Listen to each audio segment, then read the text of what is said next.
Good afternoon. Welcome to the Glendale Water and Power Commission meeting. Today's date is November the 7th, 2011. Can we please have roll call? Commissioners Ajemian? Present. Armenian? Present. Bentler? Present. Yao? Present. President Chan? Present. Item 2A, approval of the September 19th, 2011 meeting minutes. Do I have a motion? I'll move approval and thank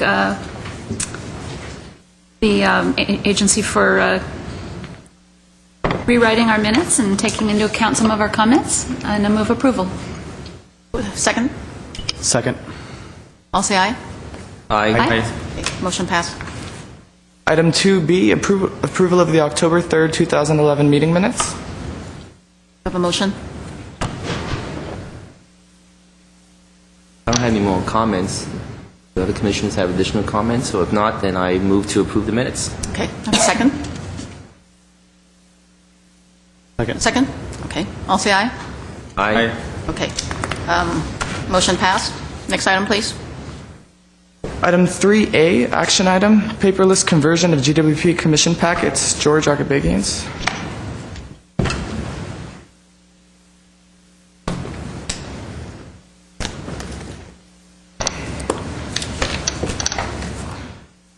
Good evening, Madam President, members of the GWP Commission. My name is George Agabagians, Office Services Specialist with the City of Glendale Water and Power. Today I'm here to present to you a tool that will not only provide greater and more readily available access to pertinent information, but also a significant cost-cutting measure and a means to help reduce the use of paper.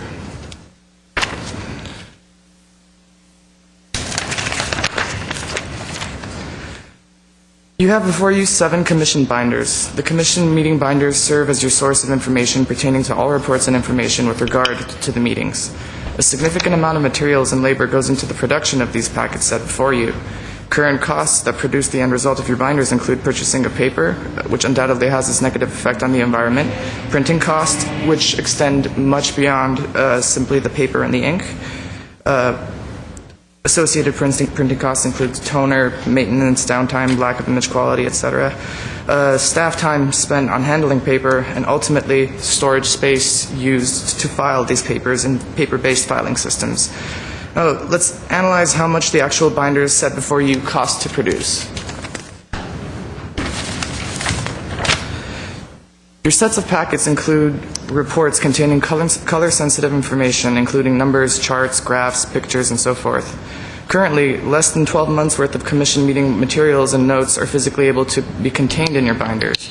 The 12-month size restriction is due to the size of utilizing hard copy packets. With today's procedures, in order for you to look back at information from a recent commission meeting, you must flip through hundreds, if not thousands, of pages to find one supplemental piece of information. You do not have a digital search option, nor have access to meetings that occurred over 12 months ago. The average cost of each commission meeting, based on a color calculating software used to determine the actual usage of color on a sheet of paper, is $186 per meeting. The result of this analysis concluded that $2,232 is being spent per year for printing and associated printing costs. Taking that into consideration and the insistence and necessity of practicing fiscal conservatism throughout the city as a whole, GWP staff explored some alternatives. An alternative that was deemed to be more cost-effective, efficient, and a step toward the right direction is to reduce or eliminate the use of paper altogether. Digitizing information is made possible nowadays through using new tools. Using new tools to accomplish old tasks. That is what GWP is known for and looked upon highly by the community. Let's discuss a few of the benefits of going paperless.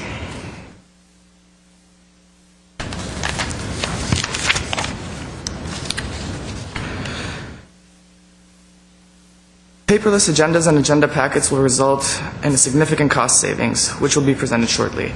It will reduce our carbon footprint by reducing the purchasing of paper. In addition to the cost saved by not purchasing paper, GWP will no longer have to store hard copies of reports and information, resulting in more filing space, more space in general, less clutter, and quicker access to information. Preparing reports for the GWP Commission would cut staff time preparation significantly. The paperless agenda you will utilize will be user-friendly, interactive, and resourceful. Access to previous meeting agendas, forecasts, and reports will be capable almost instantaneously. Along with the added exceptional graphical capability, the use of these electronic devices will not only increase the efficiency of meetings, but will also serve as a model for other departments, cities, and organizations to adopt similar technological, smarter means of operations. The City of Glendale has established throughout the years a highly reputable name and level of service that customers have come to know and expect. This is just one step toward a higher level of community service. I would like to show you firsthand how the electronic device works. Please refer to the TV screens for a demonstration.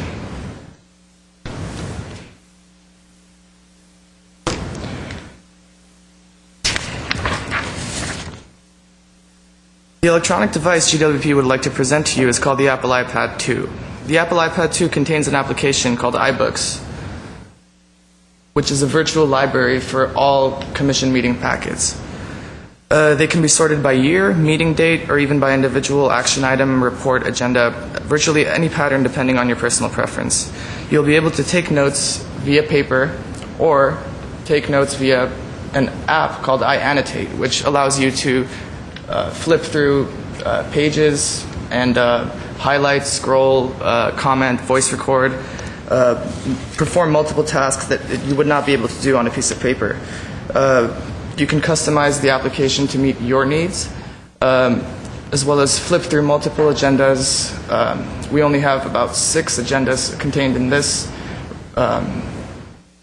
library, as we would say. Though, what we can do is open an agenda, click on a view. There are multiple ways that you could view different reports and information, all through the touch of a button. And we could also view it as a list, where if you'd like to access the legislative and regulatory update, we can just click on that, and there it is. And you could very easily zoom into these reports. As I said, these have exceptional graphical capability. This is almost zoomed all the way. Your ability to analyze certain pictures, videos will increase significantly. The iAnnotate software allows you to highlight, comment, note, bookmark important bits and pieces of information as you wish. Those annotations could be saved and emailed to you after each commission meeting for your reference, and they will also always be available online and on the iPad that you currently use. The cost figures associated with purchasing the Apple iPad 2s are displayed on the following slide. The iPads that GWP recommends purchasing are the most basic and least expensive version of the current Apple iPad line. Contains 16 gigabytes of memory. Each commission meeting agenda packet has about anywhere from 1 to 10 megabytes. The Apple iPad, the most basic version, would be able to store 1,600 to 16,000 packets, depending on the size of their reports. Prices have been negotiated down with the vendor as much as possible, and a government discount has been applied accordingly to ensure the lowest possible price. Just to clarify, 1,600 packets to 16,000 packets would be anywhere from 133 years to 1,300 years worth of information that we could store using these iPads. The life expectancy of this iPad is expected to go beyond its anticipated estimate, because we're only using them for the commission meetings and certain special meetings and whatnot. As I said, they will be user and annotation friendly, and the costs are shown on the bottom right portion of the screen. The cost would include the iPad itself, a warranty to cover the iPads, a cover for the screen, for the iPad itself, a screen protector, and a California fee, which is a state fee, which is mandatory. Now, how cost-effective will going paperless and purchasing these iPads be? GWP staff has analyzed the pages contained in the binders that are set before you right now. We used the actual last 6 months' worth of data of pages, fed them through a color calculating software. But before we did that, we took a look at the binders, thought about 20% of the pages produced contained color. So we created a chart to show that if we were to purchase the iPads right now at a cost of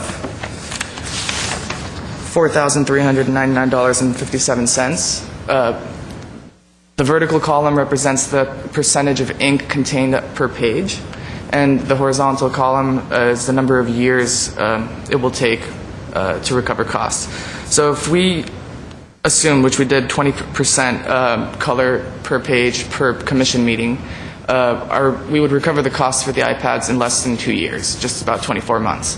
If we were to produce copies in color, when we produce your commission packets now, anything that's possibly able to be produced in black and white is produced in black and white. This takes into consideration both all color copy reports and black and white. So we actually looked at trying to find a better way to estimate how much color we use.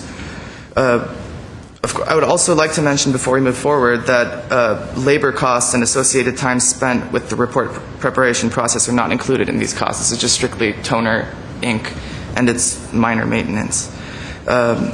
Analyzing this data and these estimates, let's take a look at the actual percentage of color used with regard to the past 6 commission meetings.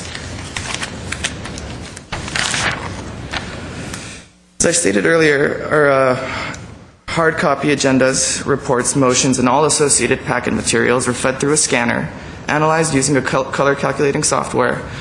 The software captured the actual percentage of color per page and produced a number which averaged the color content of all pages. The end result was 20.98%, 1 percentage point above our original estimate.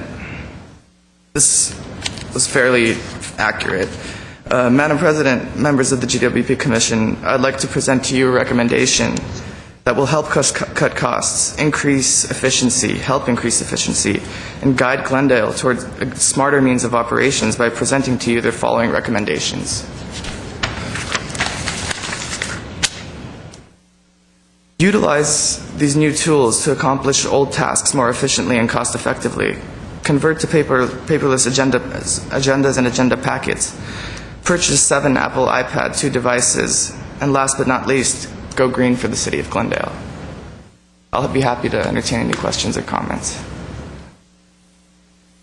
Just as a note, the bottom line of what we're recommending here is to purchase 7 iPads, 5 for the commission, and then 2 for other people that use these binders at the commission meeting. We're anticipating what we would do is provide the iPad to you just as we provide the binder. So it would be here when you come to the commission meeting, and then you would leave it with us, and we would reload it with the new commission documents for the next meeting. Some of the capabilities, such as annotating and other things that you might be able to do, will have to work out. But it's really to test and see how well you like it and how well it works for you, but it is a way of reducing not only the paper and the toner, but the considerable time that's required to put these books together. Comment? Good question. To what degree, in terms of the way you prepare all that information for, let's say, the commissioner iPads, will customers and citizens be able to also similarly download the same information if they have iPads so that they can use it just as easily as we could?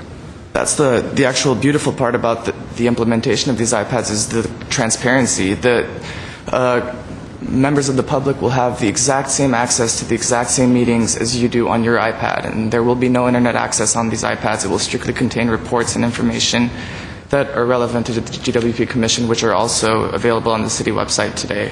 Which they'll be able to download. Which they'll be able to download. Put on their own iPads. Okay. And then the second question I had has to do with, has the IT department been consulted in terms of how does this work? Is it separate from the city's IT, or is it worked into the GWP through GWP budgets? This is GWP, and it's through the GWP IT because they're pretty well self-contained devices. Any other comments? Well, I just want to mention that I appreciate the thoughtfulness of the presentation and the analysis that went into it. I do see a great value in providing, moving towards the electronic age, and I can see that by this thick binder that it's very fruitful to have something as an alternative. But I do wonder whether this perception of providing enhanced technology while we're in the midst of a protracted economy, where people have the wrong perception that we're moving towards something that might be, I guess more, what do you call, more of a, I don't know sure what the exact word is, but just be ostentatious, be beyond. Like a luxury. Yeah, it seems like that, and I'm not sure other commissions are going towards that way, and whether maybe if we do decide to purchase these, if we can share that as well to make it more useful rather than just having it at these commission meetings. And so I was wondering what the alternatives would be, even though it's still cost-effective, as per your analysis shows. But I wonder if the City Council already have it. If they don't, then maybe we can share with them and maybe do some kind of cost sharing to make it more fully utilized rather than just for this commission. That was something that I was thinking about. The same question Mike. as well. For my birthday, so excuse me. So I have some of the same questions. I just got my first iPad. I'm just learning to use it, and I think I'm going to love it. So I welcome this. But I have two questions. One is also whether there's any way to share it with other commissions that use this room or with council. The council can take care of themselves and ask for what they want to do their jobs. I don't know what their technology, use is right now. But I've served on other commissions and boards, and I wonder what other commissions are going to think about us having what seems kind of like a luxury, just dedicated use for just us, one meeting a month. So that's one question. The other question is the members of the public who walk into the room and are used to seeing written reports. Those are really key for the public who might come at the last minute or might not have access at home to or offices to this material. So I was wondering, is there any way to, at least in a kind of a startup period, to also provide at the back of the room some written copies of things? Those are my questions. I can address both of those questions. To answer your second question first, black and white copies, double-sided, will still be available for public viewing on the back counter as they've always been. The iPads are only in regard to the individuals sitting behind the dais. Originally, we did some research. We contacted other departments. We did ask them whether they would like to share. Of course, their answer was yes, though the same way as we implemented Facebook, we're trying to keep it local first to see how it goes. We decided to approach this subject in a local fashion. We technically... Costs will still be covered in 2 years, regardless if we share or not. If we do decide to share, costs will be recovered much sooner. I actually have some calculations regarding city council meetings. I mean, they meet 4 times per month, and their printing costs, if we assume only black and white for them, are about $1,000 per year. So that would only add to our existing cost recovery process, though by ourselves, 2 years, we would recover the costs, and every year after that would be basically profiting to about $2,300 per year after the 2-year mark. So that could go towards savings. I'm sorry. Yeah. So it may be perceived as a luxury, though in reality it is a small investment for a large cost-cutting, cost-saving process. And as to that other question of mine about the availability of written reports for the public? The written reports will be available in the back of the room as they are right now. That will not change, so they will be black and white. Any color-sensitive material will be printed in color as needed. And the reports, yes, they will be available online for the public and in hard copy in the back of the room. The savings that I'm proposing are just involve the setting up here. Well, I want to say thank you for this proposal. I've mentioned or requested several times in the past to have black and white copies even for the commissioners, and I understand that's a huge cost to the process here. So I welcome this proposal. I think it's a great idea. Now, in terms of sharing, I like that idea, although when the iPads are changed hands too many times, there may be issues, technical issues, and also I feel even if we don't share it, just the fact that we have all these documents, in color and all the meetings on the iPad, I think that's well worth it. And in 2 years, we will recover the money. So I am for it. Will this have to go to council? No, this won't have to go to council. It's just a determination by you as to whether or not you want to go with this proposal. Okay. I concur with President Chan. I think it's a great idea in of itself. I do greatly appreciate the thorough analysis that you put into it. It's that kind of analysis and scrutiny that we need to apply to these sorts of decisions. And while I agree about there could be a perception issue, I also think that the numbers bear out the decision in terms of not only from the cost savings perspective, but also the environmental impact perspective. So you kind of have to walk the talk. When we're passing a Green Glendale report, these are the small steps that add up to cumulative impact from the environmental perspective. So I would encourage you to continue the conversations about the sharing, but I think we could certainly show the leadership as a commission and take the step to acquire them, and then we can go from there in terms of how we might amortize those costs over a greater number of commissions if it's practical and technically doesn't interfere in any way. So I'm supportive of it. Just a quick comment. I'm supportive as well with the idea, and I think if you factor in the labor cost, your savings will be earned much more than 2 years. That's a hard cost to assume and calculate, but I think once that's included, it'll definitely be worthwhile, and probably in less than a year you will have already recovered those costs. That's it. Okay. You don't need a motion or anything, right? I think There is a motion. I think there is a Oh, we do. motion. Excuse me, Oh, there is a okay. motion before you. Oh, okay. Do I have a motion? Just another point of clarification. May I ask what the status is for the city council? Because I've heard that Mayor Freeman likes to go electronic as well, and she has an iPad, I presume. Was there an initiative to provide council members with iPads from their own budget? Not formally, but I've heard that they're in the process of getting the ball rolling regarding going paperless as well, though I personally have not seen a formal agenda item on their behalf. Okay. I'm in support of this as well, as Commissioner Armenian mentioned, that we should go ahead and proceed with it because it shows from the analysis that it's cost effective and it provides value to this commission as well as GWP for your time and labor. And in the meantime, we can look at fully utilizing this with other commission and even for the city council. So I would be in support of this. I believe there might be a speaker card that's been submitted. Speaker card. Yes.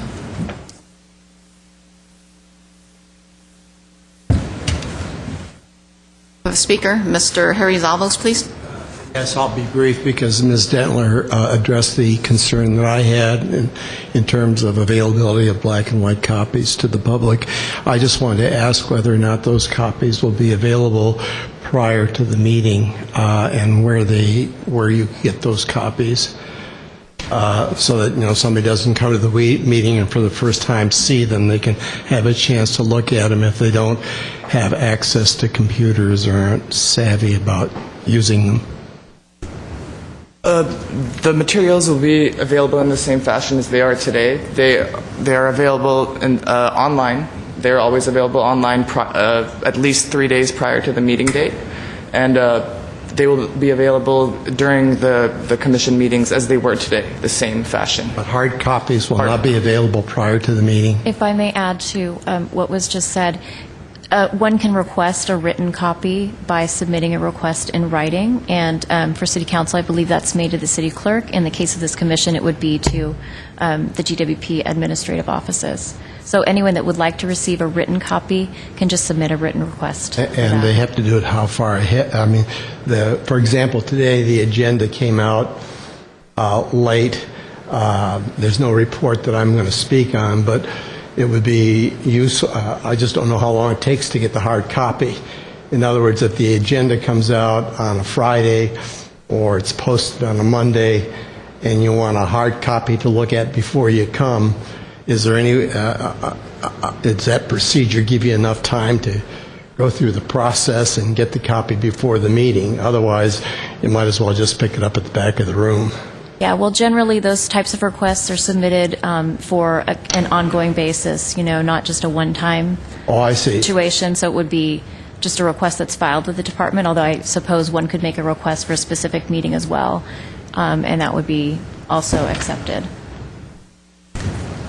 The agenda came out late?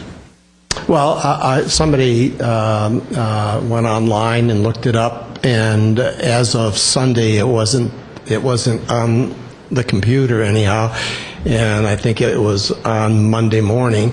My only point is this: you can come to the meeting, and I don't want to get reports all the time and use up a lot of paper and not look at them.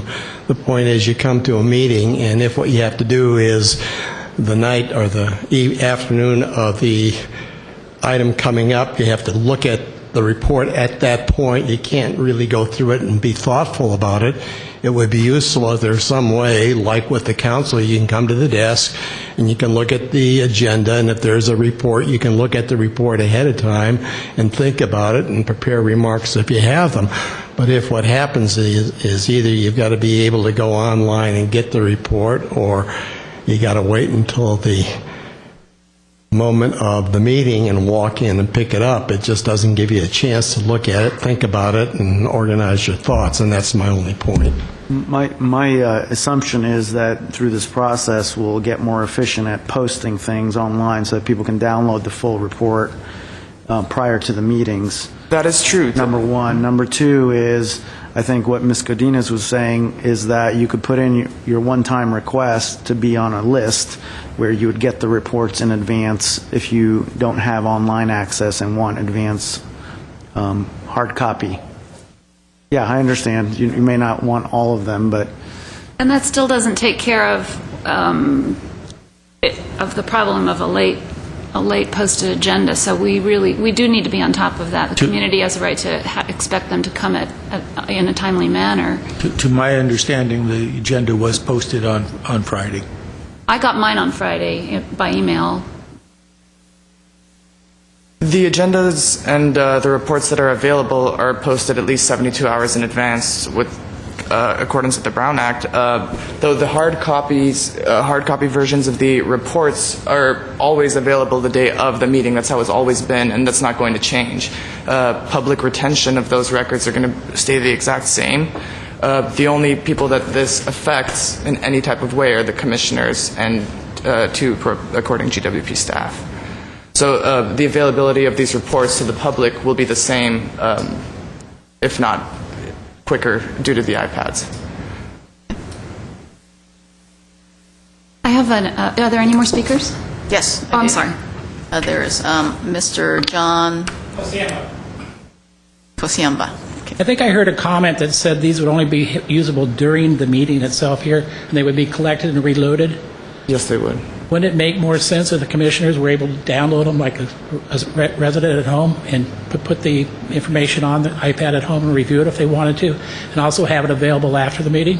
Well, you're suggesting for the commissioners to take them outside of the council chambers. Well, that creates a lot of risk for damage and other associated risks that come with individual usage of it. This is maintained by GWP staff, and basically the chance of failure or chance of any kind of damage to these devices are minimized by staff. In other words, they can use their own computer anyway at home to do this if they wish to. Commissioners receive an electronic link with all the documents electronically well in advance of the commission meeting. Okay, I just was For our throwing own out this review. idea, to get more use out of it. Thank you. Thank you. Thank you. Comment? Are there any other speakers? No other speakers. I have a suggested amendment to the motion, but I can't remember if somebody made the motion or not. We have I have a comment about my amendment, and it's the following. I do have a concern about the appearance of luxury and a concern about potential feeling at council and at other commissions and boards that we've kind of gone out on our own and gotten ahead of others. And so while I'm fully in support of this, and I think that this is a great step that we should take, and I plan to vote for my motion, I'd like to propose an amendment. And I've written my amendment to be a simple half sentence to be inserted at, and I'll count out the lines on our proposed motion in our packet. So if you count down, starting with the word moved, if that's the first line, so 2, 3, 4, 5, 6, 7, 8. So at line 8, that starts with the word report. Everybody with me? Mm-hmm. After the word report, there would be a comma, and we would insert the following language: and will help other city boards and commissions determine the desirability and cost effectiveness of using paperless technology and the potential for sharing with other boards, period. So that our intent that I think we all, most of us expressed an intention to have this be a learning experience and a source of information for other boards, and so that we provide for the possibility of sharing also. So with that amendment in mind, I would move the motion. Do you have a second? Well, I just want to clarify your amendment, Commissioner Dendler, that this doesn't require staff to seek out cost-effective sharing. It's just making so that they'll have that option to explore, continue to look into sharing. The amendment just signals our hope, our intention that other boards and commissions will benefit from our experience using this technology, so that it can be a joint learning experience and others can profit from hearing how we liked it or didn't like it. Commissioner Dentler, other boards and commissions are aware of our intent and our motion to do this, and they're looking forward to it very much. I'm sure. Okay. Do I have a second? So there's a motion, yeah. Is there a second? I need a second. I second, but we haven't read the whole motion. Have we inserted this into the record? You spoke a little too quickly for me, Commissioner Dentler, to get it down, but I'd be happy to. It's all written out. I'd be happy to read it. So the motion, as amended, reads: the Commission moves that, having considered the report presented at the November 7th, 2011 Commission meeting, and based on such report, the Commission finds that conversion to paperless agendas and agenda packets through the use of Apple iPads by the Commissioners while on the dais, instead of hard copy agendas and agenda packets, will result in significant cost savings, which will include the recovery of the cost for the purchase of the 7 iPads to be used by the dais, as explained and illustrated in the November 7th, 2011 report, and will help other city boards and commissions determine the desirability and cost effectiveness of using paperless technology and the potential for sharing with other boards. The Glendale Water and Power Commission recommends that GWP convert to paperless agendas and agenda packets and purchase the necessary iPads to be used for GWP Commission purposes, GWP Commission-related matters, and conducting city business. Second the motion. I'll say aye. Aye. Aye. Motion pass. Thank you. Next item, please.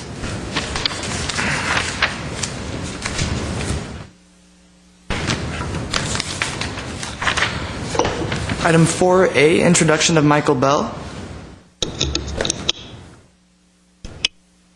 President and Commissioners, as you know, Bill Fox, our Assistant General Manager of Finance, has left GWP, has left the city, and we are in the throes of a number of different financial issues that we're looking at, one of which is a water rate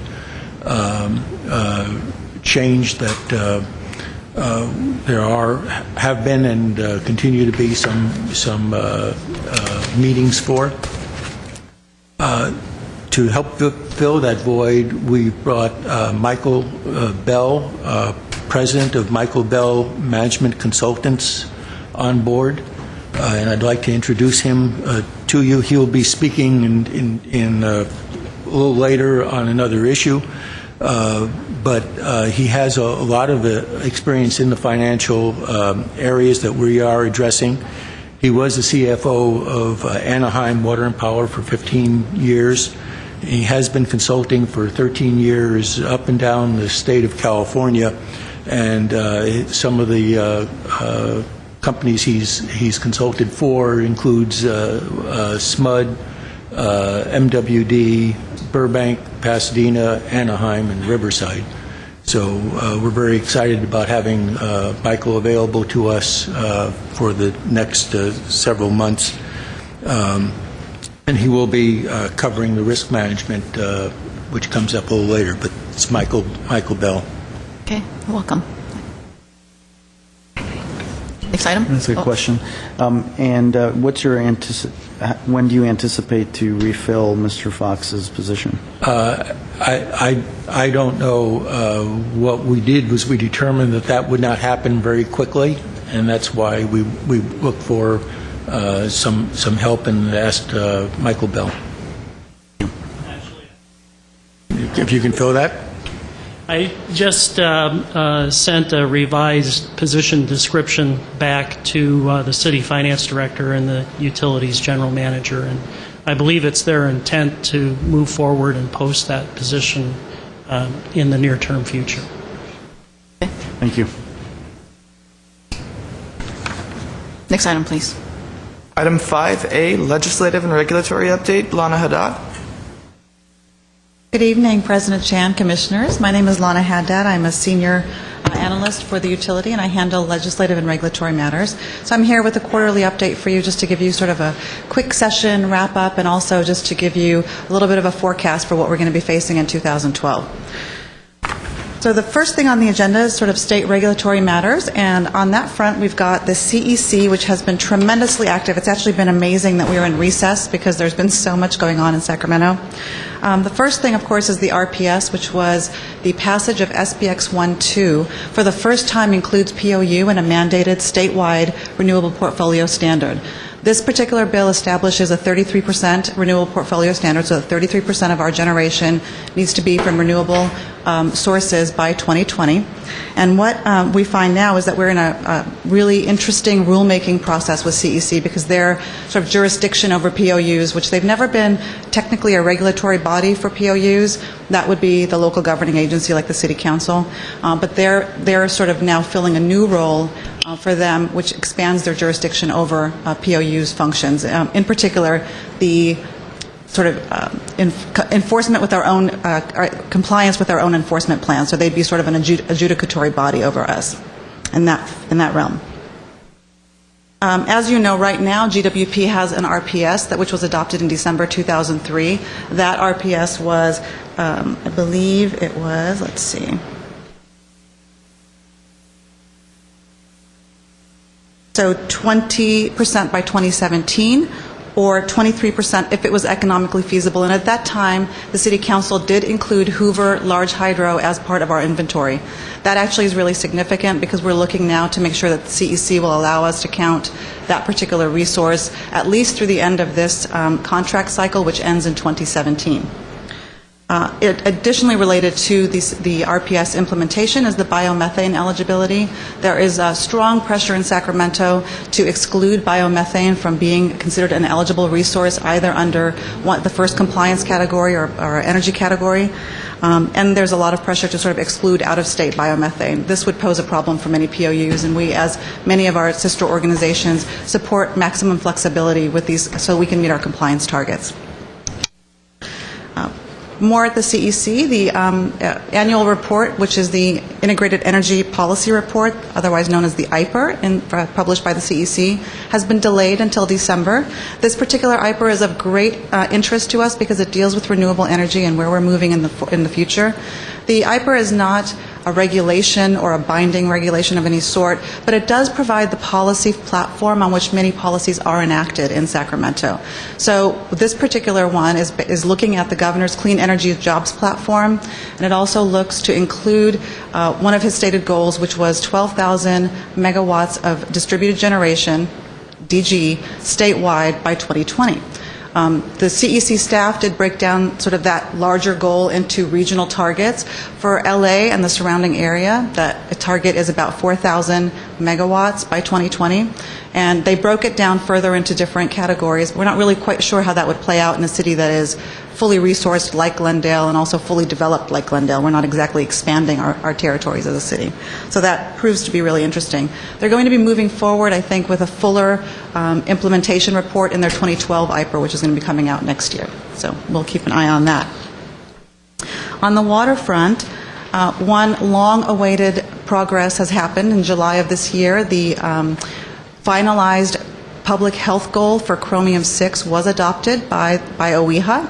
That provides one of the 3 points that is used by the Department of Public Health to set a maximum contaminant level for this particular contaminant. So Glendale, as you know, has been a leader in the movement for research in cleaning up Chrom 6 from our drinking water supplies. So we're moving forward with the cost and technical feasibility data as we speak. We look forward for a wrap-up to this particular study sometime at the end of this year, early next year, so that DPH, as well as U.S. EPA, actually can move forward in their water quality standard setting process. And then one last item of interest on the water side. Last Thursday, the Delta Stewardship Council actually announced that they were releasing their EIR for the Delta Plan. It's 2,000 pages. It opens up the 60-day window now for comment period, which ends on January 3rd. It's sort of a little Christmas present, I think, from the Delta Stewardship Council to all of us to read over the holidays. So 2,000 pages of EIR will be fun. For a state summary of the top bills that we were dealing with and top areas of work, one of the main areas, which is a small in terms of money item for GWP, but a big one in terms of local control issues, was a pole attachment bill by Assemblymember Buchanan that passed. It was considered a win for the telecommunications industry because this bill actually sets a cap, a statewide cap, on the sort of formula that we can use to set rates for our solely owned poles. And please keep in mind, there's only 2,000 of them in a city of about 14,000 electric poles. The other issues would be renewable energy. It is of interest, actually, that all of the energy bills at the end of last session failed. So all of the PGC bills failed, renewable energy cleanup bills failed, and you know, what we're seeing, I think that the legislature was actually very tired at the end of it. It was a very grueling session. And this year we're heading into an election year with redistricting in play. So we've got a very complicated sort of political climate going on, which tends to mean a kind of a harder fight to get votes that might not be aligned with certain parties' interest up in Sacramento. So, for example, if we were going to talk to our senator about maybe not voting or abstaining from a particular bill, in an election year like this one, it's unlikely that we would get what we need from that because of the political climate. So you've got to take that into consideration as well. So as I mentioned, the RPS energy cleanup bill by Assemblymember Bradford did also fail. We were looking forward to that, sort of cleaning up some of the technical glitches in the RPS that passed. That bill, SBX 1-2, which is the 33% mandate, takes effect December 10th, 91 days after the end of the special session, which ended on September 9th. The first deadline that we face is the end of this year by getting an enforcement plan into our council. So that will be in process now. The staff is working on it to take forward to meet that first deadline of the bill, but it really only gives us 2 months to do that. But we've been working on it before. So another area of interest is biogas and RPS eligibility. There is no legislation yet or in last session, but we anticipate that this is an area of interest. As I mentioned, there's strong political pressure for this, so we're looking for somebody to carry a bill dealing with biogas and its RPS eligibility. Distributed generation, actually one of the 5 strategies that was identified by the CEC for the IPR is to determine sort of zones of desirability for distributed generation in California. One of the bills last year that did not pass was a bill called AB 1302, which would have had medium-sized, so 100,000 meters or more, medium-sized utilities, doing sort of an engineering scan, looking at their service territories and finding desirable zones for distributed generation in their service territories. The author, that bill did not pass, but the author is very interested in pursuing this particular topic, so we expect to see that coming back. On the electric vehicle side, as a smart grid leader, electric vehicles are of tremendous interest to GWP, and there was a bill that passed, SB 859 by Senator Padilla, which allows the Department of Motor Vehicle records to be disclosed to an electrical corporation or a public utility for the purposes of identifying where an electric vehicle is registered. So we don't want to compromise confidentiality of the customer who purchases an electric vehicle, but we will know for our electric infrastructure where in the city that particular vehicle would be located. That's important when we deal with reliability issues to avoid outages in certain neighborhoods. I'm sorry, to avoid what? To maintain reliability. Reliability of what? The electric grid. So we don't want to have too much load. I see, okay. Thank you. Sure. On the water side, as you know, also California obviously is in a very difficult economic state, and the budget is unbalanced in perpetuity, it seems like. So we are now facing a water bond measure on the 2012 ballot that was deferred from the 2010 ballot. So this is going to be a very interesting conversation, partially because the governor has made it very clear that he is interested in seeing this bond streamlined. Currently it's at $11 billion plus. Anything to change substantively this water bond would require a supermajority, a two-thirds vote. And when you do the counts, we're about too shy of a two-thirds vote. So this will be going forward on the 2012 ballot. It is obviously a very highly contentious piece of a highly contentious bond. Tied to that, though, is a water public goods charge. So last session, Senator Simitian had introduced SB 34, which would have established a volumetric charge on water sales. A lot of this idea of a water public goods charge is often linked to the electric PBC, because a lot of policy companies, when they're looking at it, are really interested in sort of making this connection for conservation. The trouble is that they don't really take into account Prop 218 issues on the water side, so this will be very interesting. If this moves forward, it's very likely that Senator Simitian will tie this to the water bond. Any changes to that need to be wrapped up by June for the Secretary of the State's schedule in order to be able to move on the ballot for 2012 in November. So this will be a really interesting conversation and dialogue going forward. On the federal side, I'm sure everybody's been keeping track of the super committee that was formed. It was a bipartisan panel established by President Obama to help come up with some ideas and to find actually $1.2 trillion in deficit reduction. One of the proposals that the President had sent forward in September included a repeal of the tax exemption status for certain high-income private investors above a particular, the fine point of it is a 28% tax rate. So what the challenge that poses for us as we move forward as part of a JPA is we look for those public-private partnerships in order to sort of buttress our ability to build renewable generation projects. As a public agency, we don't get the benefit of tax-exempt financing, so this is one way that we do leverage that for the benefit of the ratepayer. So this is really something that's very important to us. We're moving forward in D.C. and working very strongly with APPA on trying to maintain that exemption so that we can actually maximize the benefit to our ratepayers. Another bill that you've been hearing about from me for like 2 years is called the Hoover Power Allocation Bill. That bill happily has now passed, so all of the original contractors to Hoover now do receive their 95% allocation of power from Hoover. It creates a 5% pool for new contractors to be able to apply and bid into that, as well as establishing an environmental mitigation fund for the Lower Colorado Multi-Species Protection Act. So that's another $150 million that all of the contractors will be paying in for environmental mitigation.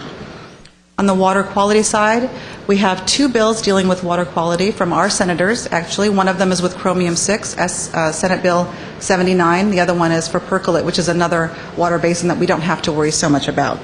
But the Chrome 6 is obviously of great interest to all of us here in Glendale. And then, of course, cybersecurity issues and financial markets reform are a very big deal. So the Frank Dodd implementation, as that moves forward, is of tremendous interest to us as well, and we're keeping tabs on that. And I'll bring back any updates as they come in. I'd be happy to answer any questions. Oh, thank you, Ms. Haddad, for the update. I was curious about the biomethane proposal. You mentioned that it's been considered not to be part of the RPS goal. Could you expand on why some people don't agree that it should be part of RPS? Well, currently it is part of the RPS. The RPS guidebook actually has not changed. The CEC just released a new draft that does not include any changes to biogas or biomethane eligibility. However, as it moves forward, as the CEC moves forward, there is a strong pressure actually from many parties. A lot of them are, solar power producers or wind producers, so developers who are in fields who see maybe biomethane as a competition. There's also a concern about out-of-state gas not meeting the environmental standards for California. This is not like landfill gas from Shoal. This is gas that is injected into the statewide pipeline. So it's a little bit different. I'm not really a technical expert on that, so I'd be happy to get you more information and bring back to you. But I think it's really about really strengthening the in-state jobs, and in-state industry is a big portion of the push. So it sounds like there could be out-of-state biogas that's trying to come into the state, and so they're trying to maybe set some barriers. Seems like it, but there are obviously some Commerce Clause issues with that, so they have to be careful how they're approaching that. And my other question is about the distributed generation, or at least combined heat and power. I think that's the 12,000 megawatt that they're trying to install in state to get more efficiency out of the system. So you mentioned that they're looking at Glendale as a potential site as well, and we haven't really maybe considered that. Can you elaborate on that as well? No, there's been nobody looking at Glendale specifically. It was just a sort of a larger area goal, so LA County as a whole. It was as a soft target given about 4,000 megawatts. Glendale specifically does not have any targets. Nobody has any targets right now. It's just something that's in conversation. So it's a larger goal of 12,000 megawatts by 2020. And the purpose for that is, again, creating in-state jobs and supporting in-state industry. So the CEC will be looking more at that. So the report that's coming out in December will expound a little bit more about that, and then we'll find out more about the implementation as they move forward into the 2012 IPER process. So because one of the suggestions I would make, certain bills that come along and certain policies that you mentioned, it would be helpful to put an oppose or support next to us, so let us understand at least where the city stands. Okay. So if we were told that we would need to put in a certain amount of combined heat and power in the city, of course we would naturally oppose that because of spacing and stuff. So that would be helpful to understand that perspective. Absolutely. And so the bills that you mentioned, can you briefly recap some of the bills where we oppose or support, so we can get an understanding where we stand? Sure thing. So SB X12, the 33% RPS, we actually supported the bill with some amendments that we did not receive. So the idea was for us that we are supportive of the 33%, but once again, we're always supportive of maximum mechanisms of flexible compliance. So we want to maximize our ability to meet the compliance mandates that we receive. On the electric vehicle, SB 859, we were supportive. AB 1302, we actually stayed neutral on that because as a utility with only about 80,000 meters, we don't qualify. However, it does pose problems for certain utilities like Anaheim or Riverside or LA. And engineering-wise, it's a very difficult task to give our engineers to do this. So it's in some ways not really an issue for Glendale because I don't think that we have any difficulty approving say solar installations in our city. We're actually very supportive and very aggressive in reimbursements. So for us, it's not that big of a deal. We stayed neutral on that particular bill. AB 1027, which was the pole attachment bill, we were opposed to it, and we actually had to really try to protect our ability to govern ourselves locally, set our rate-making abilities locally. Those are sort of sacrosanct when it comes to local government, so we wanted to be very aggressive in protecting that. We tried to work with the author's office. LA tried to work with the author's office, but she made some changes, but we ultimately didn't get a deal that was very good for the utilities at all. So that was a tough one. AB 724, we are supportive and we're working with Assemblymember Bradford, so we're trying to get the cleanup bill to help public utilities in the implementation portion of the RPS. Hope that covers it, if there's anything else. I have a question about the process. Sure. As you know, I'm the newest commissioner, so I'm playing catch-up. So my question is, when you say we supported, we were neutral, et cetera, who has input into how you decide what position you take? We actually collect information from our trade organizations, so we work with an organization called the Southern California Public Power Authority. That's our local JPA. It's made up of about 12 local utilities. We also are members, very active, of California Municipal Utilities Association. Obviously, the broader you go, the more difference there is in opinions sometimes in implementation. So we are about 99% allied with SCAPA, which is the Southern California Public Power Authority. We also take a look at our technical staff, and they feed into what the the impacts would be to Glendale.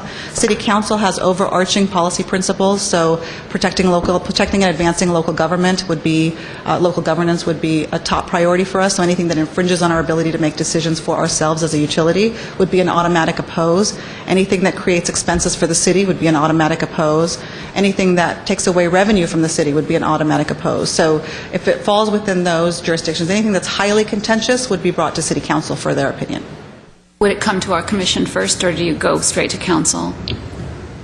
Well, we've never really had a situation where anything was that controversial that it needed to go to City Council for their opinion, except on one bill, and it was, I think, a Prop 26 issue, so that was a different issue. It was a proposition, and we had some legal restrictions as to what we could do as city staff, so that went to City Council directly, because nobody else would have authority to say anything about it.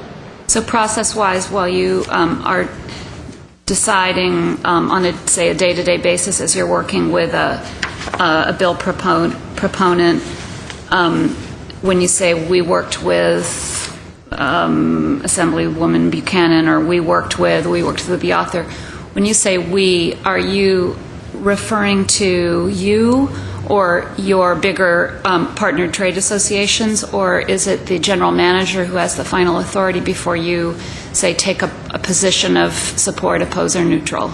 The general manager is always the filter for anything like that, but yes to all three, actually. It would be myself working in collaboration with, it could be Metropolitan Water District, it could be SCAPA, it could be CMUA, it could be any combination of those three things. On one bill that we worked on the Chrome 6 side, it's called AB 403.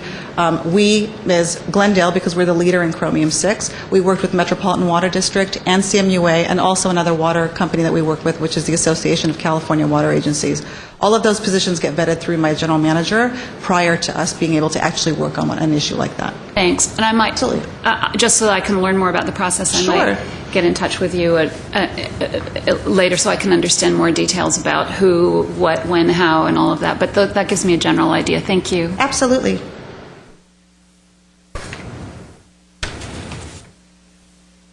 Any other questions, comments?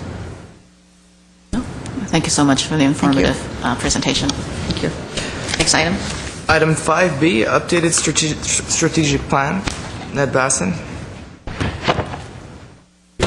Put that up.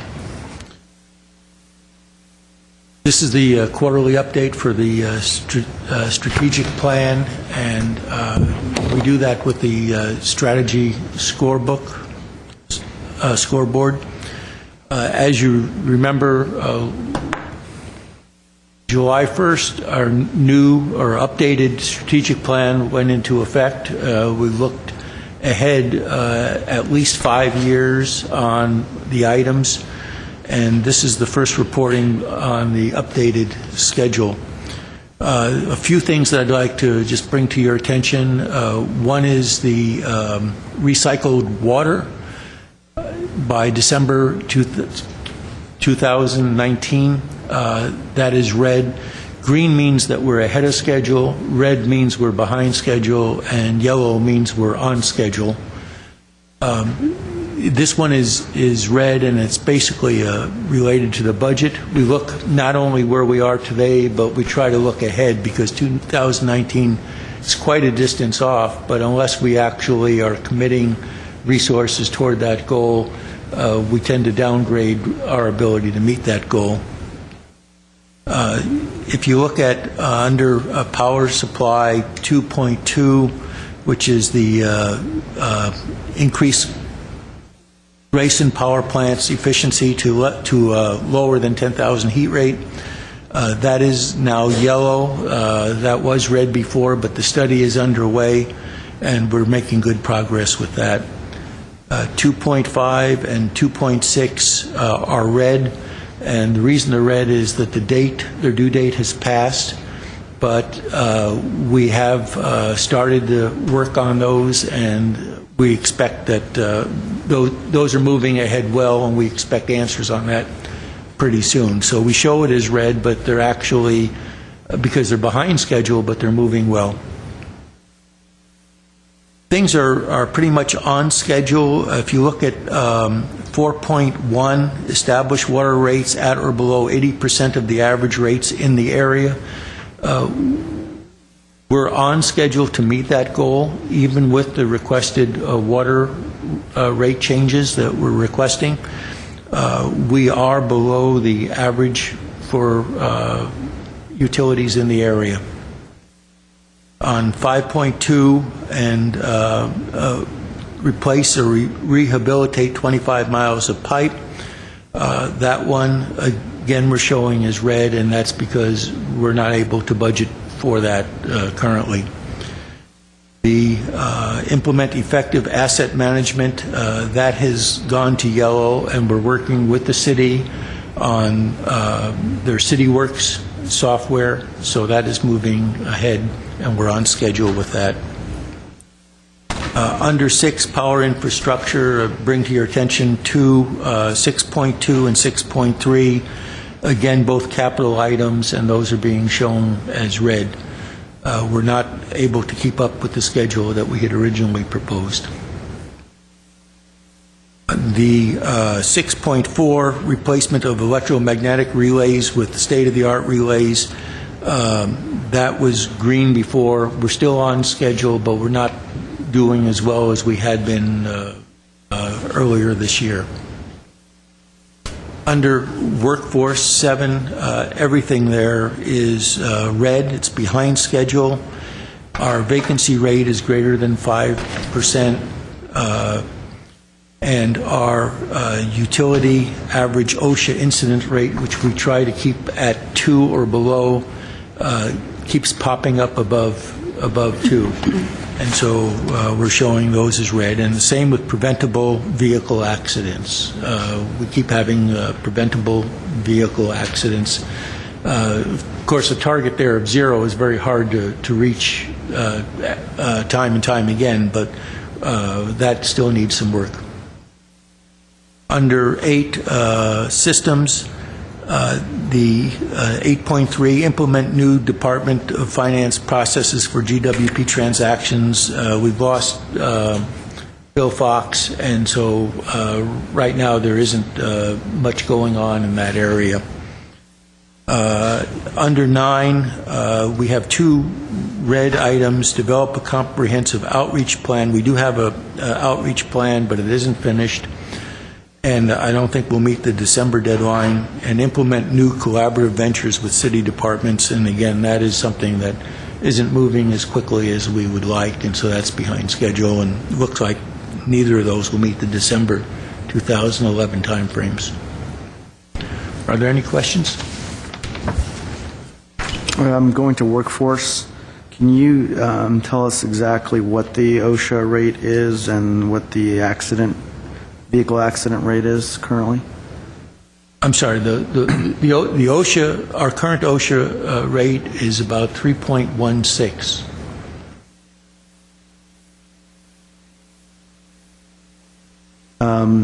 And what about from vehicle accidents? These are preventable vehicle accidents. They're things that we feel should not be occurring. They tend to be very minor, and we've had several of them, and during this year, they tend to be things like a truck backing out and hitting a mirror, those kinds of things. Do you know what the exact number is? I don't have the exact number. I can get that for you. Just to piggyback up on that question, Mr. Basson, I just went through a driver refresher training for my company, so I was curious if GWP has that same program where you would train all the field folks who drive a lot or drive regularly on these refresher training every year to prevent these minor accidents. We do have a program like that. We've re-implemented it because we did train people, and then we re-implemented it about a year and a half ago when we were seeing an uptick in these accidents. It turns out when I looked at a number of these, the people that had them had good records, had been to the training, and hadn't had an accident of any kind for quite a few years. So it seemed like there just was a rash of these for no good reason. More recently, I haven't seen analyzed what was happening, but we do put people through the classes. So the policy is to have an annual refresher training for anyone who drives on company business? No, it's not. I don't think it's that that often. I would have to check on exactly what the frequency is, but we've had the training for just about everybody that drives a vehicle. But not on an annual refresher type. You put them through a training once when they start working in the designated field, and then you don't. No, there is refresher training, but I don't know that it's annually done. It might. I would suggest staff look into that, because it is very important to drive safely and to go home to their friends and family. And I myself, I don't drive a lot on business, but I go through a company program every year as a refresher to drive safely. And so I would hope that staff and GWP implements the same policy. You can have a cutoff of these people drive certain thousand miles per year, then so those people would be qualified to take an annual refresher, but it will be optional for those who drive less than, let's say, 3,000 or 4,000 miles per year. So I would suggest that staff look into that to make sure that at least we can prevent any preventable vehicle accidents by going through this training. When people are aware on an annual basis that they have to go through these defensive driver training, then they'll be more susceptible to drive safer. We'll look into that. Okay, thank you, Mr. Bassett. And I would be interested in a breakdown of what the accidents were and costs to GWP and kind of a little bit more detail there. Were any of the OSHA incidents, were any of these serious injuries? The workforce? To my recollection, none of them were particularly what you'd call serious injuries. They're lost workday injuries, but I don't recall any of them as being what you'd call catastrophic. I'll get you the information on that. Thank you. I want to make a comment here. The last time we looked at this, I guess it was over 3 months ago, and I don't recall seeing that many reds. I am concerned. I understand that many of these red boxes are due to budget cuts, but not all. So first of all, the boxes that are not due to budget cuts, for instance, due to safety. I know my fellow commissioners have already inquired, but that is a very serious matter, and it's not a matter of budget cut that's causing this red. So we really do need to focus more on that and see what we can do. And for instance, Commissioner Yao suggested additional training, and so we definitely need to look into that. Now, with the other ones that are due to budget cuts, I understand that we're trying to streamline, we're trying to have a more effective workforce. I really would like for the whole management team to really look at all of the processes and see what we can do. We are behind in quite a few of these areas where it's not as many. The last time I looked at this, I remember. I think that's all my comments. Any other ones? Yeah, I have a comment as well, actually. I believe last time we discussed it, we discussed this particular scoreboard. I had asked that the items in red, we have some sort of a projected or forecasted date of when we think it'll be complete. I understand a lot of these things are behind, but putting some sort of a number behind these red items, I think, would be helpful in just understanding where we stand today. So if you can add that for a future, for next quarterly scoreboard, that would be great. Thank you. I think this is a good example of how the iPad system will help us, because we're all sitting here jotting down things, and then we have a magical idea, some of us, that we'll be able to retain from meeting to meeting and from quarter to quarter, but we really can't. So it'll be so helpful when we can just scroll back and see the previous scoreboards. And as to the reds, and I really appreciate seeing the reds flow forward, from the previous reports. I mean, they jump right off the page, and they're a good reminder to the community, to City Council, that we do have deferred maintenance going on in this community, and so, of course, it's a good idea to have projections of when they will stop being red, but I think the reality is some of these are big-ticket items, and we're not going to have the revenues to do some of the deferred maintenance. So I agree about preventable things, safety, et cetera, is important. I had one comment about water infrastructure, items 5. And again, this will show my newness on the commission, so forgive me, and I don't mean to belabor this, but when we see that up in water supply, topic 1, that we're aiming to serve 2,500 more acre-feet of recycled water, and we have a red for that. Then I look down to water infrastructure, and I see we don't really have a goal for developing recycled water supply systems, supply infrastructure. Isn't that a disconnect? Actually, it's just a different way of saying that. That was to increase the recycled water supply by building infrastructure. Okay, so really, am I understanding that? We'd actually really need another 5.4 item to really call out for City Council's attention and the community's attention that we're lacking in infrastructure to deliver the recycled water. Am I correct? Well, let me just check, because I think what that is,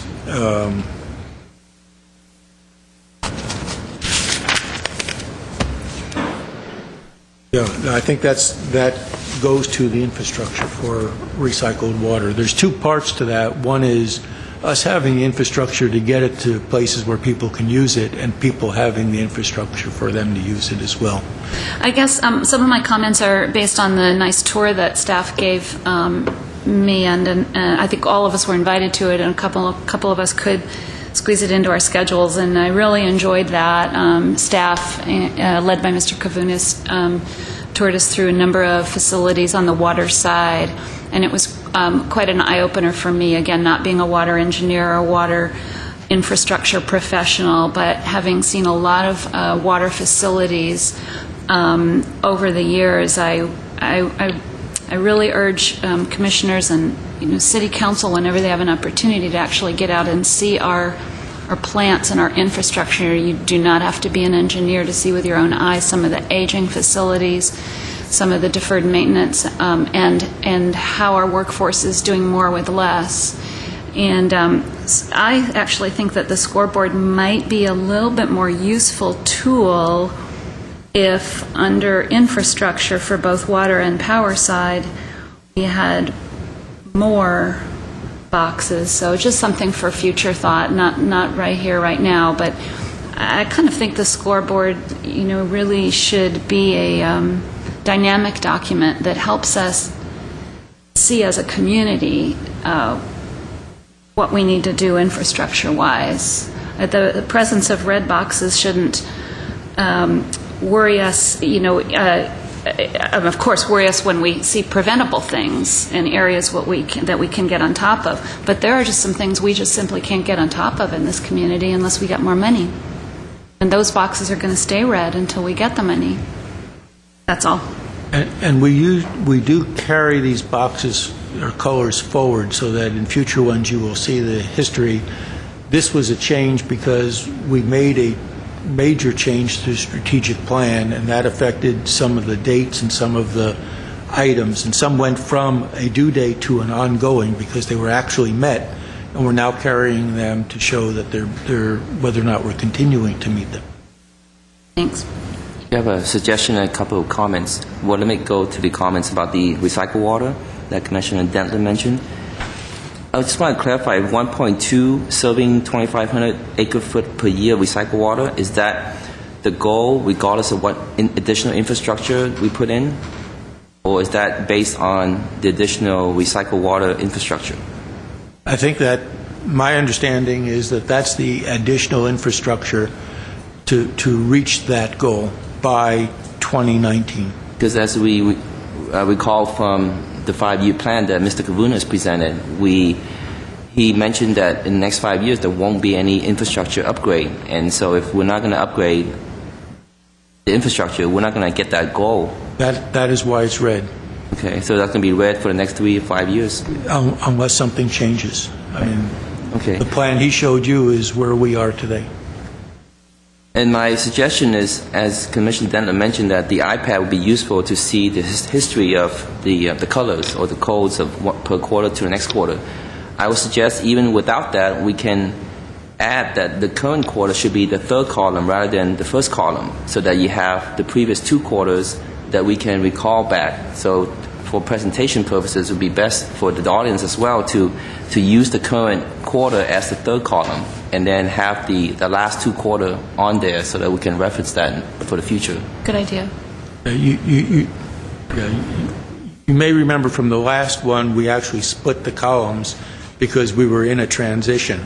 So I understand your point, and we will be carrying this forward, and I think once we get to the third quarter, we will then show everything and show the new one as coming on. You'll see the history. Yeah, so if even in the future case where we have this type of presentation, just the more reference we can back to, the better. Thank you. Okay. We have public speaker. Mr. Herbert Milano, please.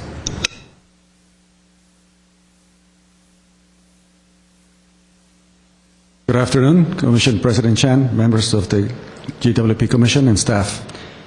My name is Herbert Milano. I was sitting there watching and observing that some of the comments that I was about to make were being made by Commissioner Dentler and Commissioner Yao concerning some of the items that I highlighted. I'd like to make some recommendations that may allow us to perhaps make this report a little bit more dynamic.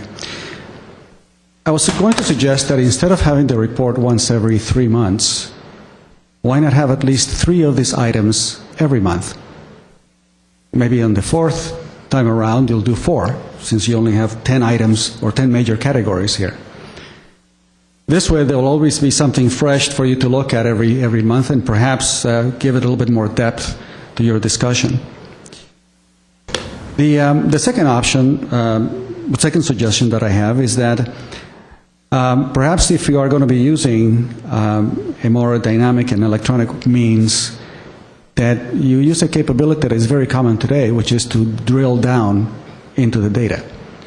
So if you have an item that is of interest to you, whatever the color is, that you could tap into it and drill into that information so that we could see what those numbers are.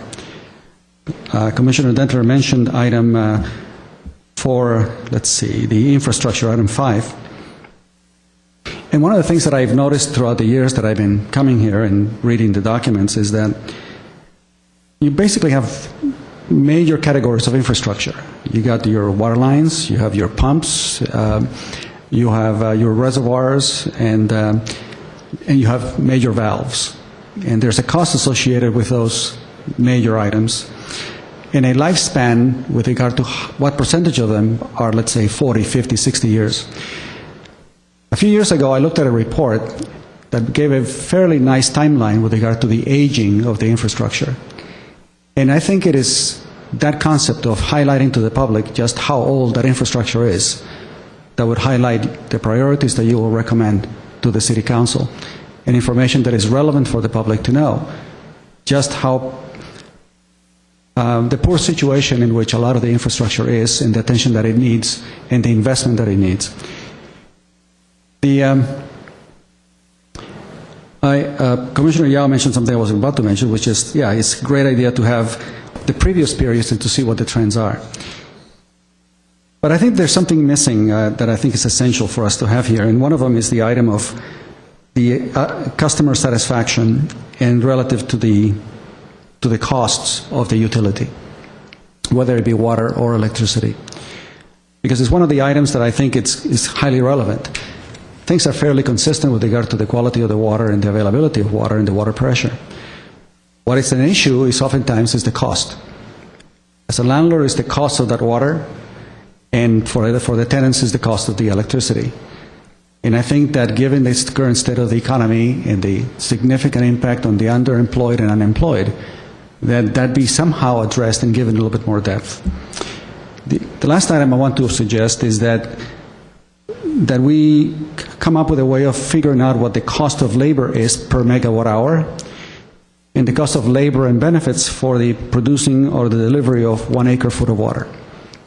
I think that you need a significant cost per unit that allows us to gauge how this city compares or how this utility compares to other utilities, including private utilities, with regard to those costs. What is the cost to produce 1 megawatt hour of electricity given labor and all of the benefits, and see how we compare to the rest?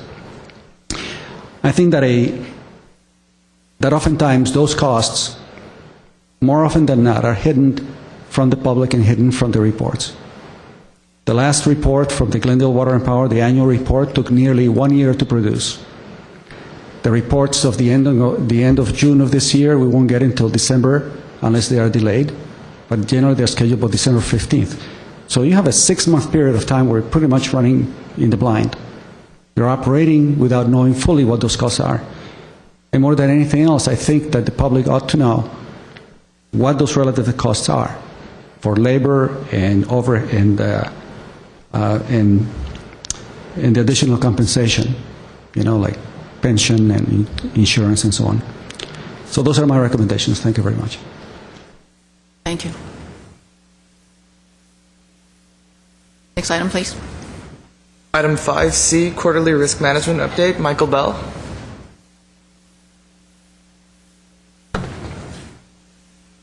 Good evening. Michael Bell, it's a pleasure to be here with you this evening. Late last week, when I was asked to attend and be introduced, I was also asked to make a presentation on the Quarterly Risk Management Report, which prompted me to review the city's policy and to take a look at where things stand as of today. Unfortunately, that raised more questions in my mind than it answered, and until I've fully prepared to give you a thorough briefing as to the status, and given the fact I've only been here a few days and have been focused on basically solely the water rates, I'd like a little more time before making that presentation. I will say, having looked at the policy, it is consistent with other organizations that I've worked with. I also called the city's contract risk manager, Risk Management International, and had a lengthy conversation with them on Friday. So where I'm at right now is I'm obtaining the daily, weekly, monthly reports, all of the compliance issues with regard to the policy, so I can educate myself and be able to offer you the benefit of my thorough review. The other thing that I would like to do, and we've got it scheduled, is RMI is based in Chicago, and as part of their contract with the city, they have 4 trips here to Glendale annually. So we've scheduled one that is December 13th for them to come out here. The other thing that I would like to do is the city has a risk management committee, and on that date when they are here, I would like to convene a risk management committee meeting. So with that said, what I would suggest is I'd like to come back to you at a future meeting where I'm thoroughly informed and prepared to discuss the issue. Like I say, though, having looked at the policy, I didn't see anything unusual. I have worked with RMI with other clients in the past, and they are a good organization, and I noticed that you just recently extended their contract for 3 years. So with that said, what I would like to do is just suggest that I come back when I've had a chance to do that work. I just have a few questions, if you don't mind. Well, welcome, Mr. Bell. I'm just curious to see what your relationship is in this organization and how long will you be with us? I was asked by the city finance director, Bob Elliott, and Glenn Steiger to come in and assist with Mr. Fox leaving on relatively short notice and the myriad of different financial issues facing the utility, such as the water rates, electric cost of service, and any number of other items. They wanted to fill that void until they can find a replacement for Bill Fox's position. So the arrangement that I have is to be here 2 to 3 days per week and focus upon those areas. And the priorities as defined by Mr. Elliott and Mr. Steiger are, number one, the water rates, and seeing that that gets through the resolution. Secondly, the water bond issue that's planned to fund the capital projects. Third would be starting the energy cost of service study and rate design work. And presently fourth on that list is the risk management. So, and then as I see from the progress report, there were some other things that Mr. Fox is responsible for that probably will land in my lap too. But the plan is to, until that position can be filled, to have me basically fulfill that role and keep these things moving along. Some of which are like the water rates, the energy cost of service and rate design are behind schedule.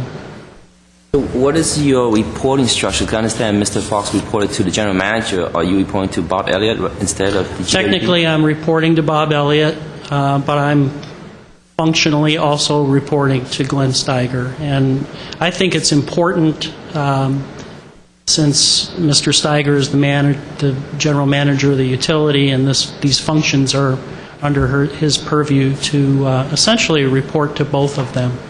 And that, for the short period of time I've been here, I think that it'll work okay. They seem to be on the same page in terms of what needs to be done. But if there's any discrepancies or anything that you would like to bring up, you would naturally bring to Mr. Elliott first, or to GWP? I would bring it up with both of them. I think that would be the appropriate way to address it. Because I consider the risk management part is very important to GWP, even though it's fourth on your list to do. So hopefully we'll make sure that we manage that risk appropriately within GWP so that we are a better utility for it. I couldn't agree with you stronger. I've worked in some organizations that have had problems in that area, and I can honestly say it's a lot better to get out in front and take care of any issues that are there before they become a problem. I've seen nothing that would suggest that there is one, but believe me, I've lived through that situation for a couple of other clients, and trying to clean up a problem afterwards is not a desirable position to be in. Great. No, that's great to hear. Thank you, Mr. Bell. Thank you. Okay, well, welcome aboard. I look forward to your more detailed reports in the future. Do we need a motion to table this agenda item? No, we do not. Thank you. Thank you. Next item, please. Item 5D, NERC WECC Compliance Program, Christine Godinez and Ramona Boyd.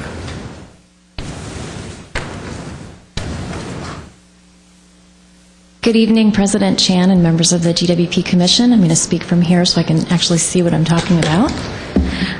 My name is Christine Godinez, Senior Assistant City Attorney, and together with Ramona Boeg, who is our Assistant General Manager Electric and also our Compliance Officer, we're going to be discussing the NERC-WEC Compliance Program.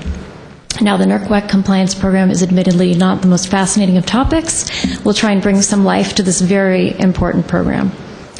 Let me start with a little bit of history about what led to this mandatory compliance program. This really began with the Northeast power outage of 2003.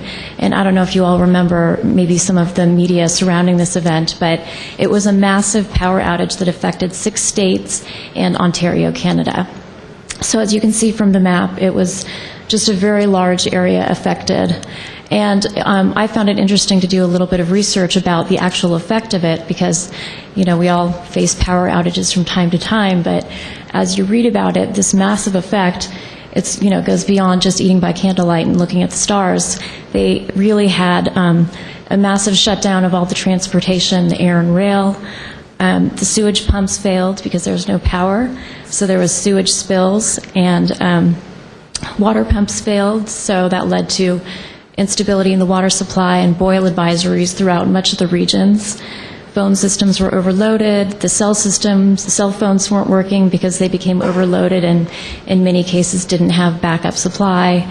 Wall Street was shut down, factories were affected, people were trapped in elevators, people couldn't get home in New York City, so slept on the streets. So it was really quite a massive event, and not surprisingly, it led to an investigation of what the cause was. So they assembled a task force of the U.S. and Canada to look into what the cause was and how this could be prevented in the future. So they ruled out terrorism, and then they discovered that it was really a combination of factors, including aging infrastructure, the fact that there just were not systems in place to deal appropriately with voltage fluctuations, and it was really a cascading effect. You know, there was an outage on one line that overloaded another line and just led to this tremendous cascading effect throughout the entire region. And one of the things that this commission found was that there are absolutely no mandatory reliability standards in the United States. So that when they went to penalize the utility that was found to be responsible, they really had nothing that they could do. There were no teeth there for them to go and enforce. So in 2005, this led to the Energy Policy Act, and specifically Section 215. And what that section did was it created mandatory reliability standards. And it gave FERC the authority to implement and enforce those standards for the bulk power system as defined in that act. And this is really a novel piece of legislation because, you know, for Glendale and for other municipalities, because munis like Glendale are not subject to FERC jurisdiction. Well, this law extended jurisdiction by FERC over municipal utilities insofar as it affects reliability. So like, IOUs, Glendale is subject to these reliability standards, which are mandatory, and those went into effect in 2007. So in terms of the hierarchy of how this is enforced, FERC delegated the authority to NERC, the North American Electric Reliability Corporation. So, and they're sort of a quasi-governmental entity, I'll say. They're a non-governmental entity, but they have statutory authority to enforce these standards. And they enforce them not only within the United States, but also within Canada. And NERC, in turn, delegated their authority to 8 regional reliability organizations under delegation agreements. So these 8 regions have the day-to-day task and obligation of enforcing these standards within the 8 regions. And for Glendale, we're under the jurisdiction of the Western Electricity Coordinating Council, or WEC. And this is absolutely, in utility, the utility field in general, there are just tons of acronyms, but in this area in particular, it's absolutely just alphabet soup. So we're under the jurisdiction of WEC, and they enforce the reliability standards for us. So I will now turn it over to Ramon, who will talk to you more specifically about WEC. Good evening, President Chan, members of the Commission. Ramon Abueg, Assistant General Manager. Before I proceed with the presentation, you should have received in your packet our internal compliance program that was included and was sent to you. It's a good reading document to basically explain to you what it is that we do in order to meet the compliance. It's a complete program that goes through what our responsibilities are, how do we report, and so forth and so on. So if you do get a chance, please read those, and if you have any questions, please contact us so we can explain that to you further. And the reason I'm bringing that up, one of the important goals of this document is one of the requirements by this standard is to create a culture of compliance across system-wide throughout the organization for the electric and electric side of the business. So, anyway, picking back to where Christine left off, this is just to show you the complexity of how the EPAC has created. So we have FERC, the Federal Energy Regulatory Commission, who delegated its authority to NERC, the North American Electric Reliability Corporation, and who in turn appointed 8 different regional reliability organizations. Again, one of which we are part of WEC. As you can see, GWP is part of NEC. Just to drill in a little bit, NERC is a not-for-profit corporation, and they are responsible for making sure that the reliability of the bulk power system remains solid. Now, bulk power system has been defined as anything that's higher than 100 kV if you're connected to a system that's 100 kV. However, they further define reliability that if you are a user or connected in any way, directly or indirectly, to the bulk power system, you have to comply with the reliability requirements. I'll go into some details as to how we do that. But NERC, so they're responsible for monitoring, and they always have a continuous 10-year plan to always assess the reliability, and they have forecasts of the loading. How is everyone interconnected to the system going to impact the reliability of the system? They develop and enforce reliability standards. That process in itself is very complicated. They do create the standards, but they invite industry experts to join them as part of various committees. I myself was part of a task force to define what bulk electric system was, what bulk power system was, but that process is so complicated, too many people involved, and once they write the standard, it goes through an approval process by the entire industry. So it takes a while before a standard becomes, before it gets enacted. And they're also responsible for making sure that the industry staff get the proper education, training, and the certification they need to really comply.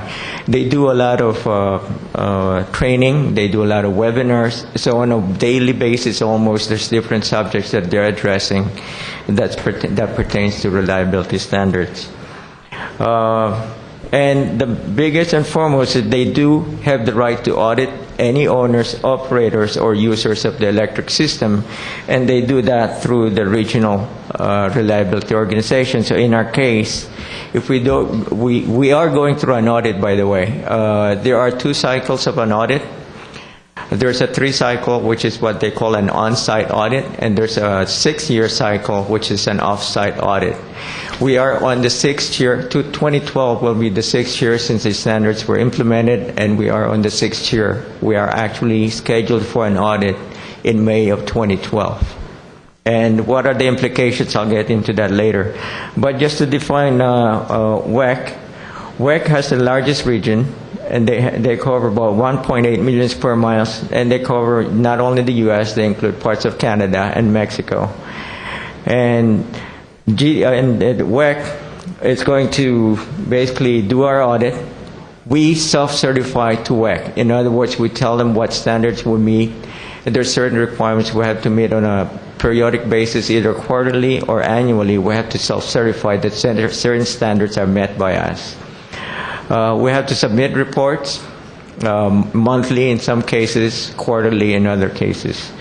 And if we have or have noticed anything that we are not in compliance with, we will self-report and submit it to WEC. And then there's some steps that go beyond that, which gets into violations and penalty assessment. So WEC will do the violations or assess the violation, will assign the penalty, but they cannot impose the penalty until NERC approves it.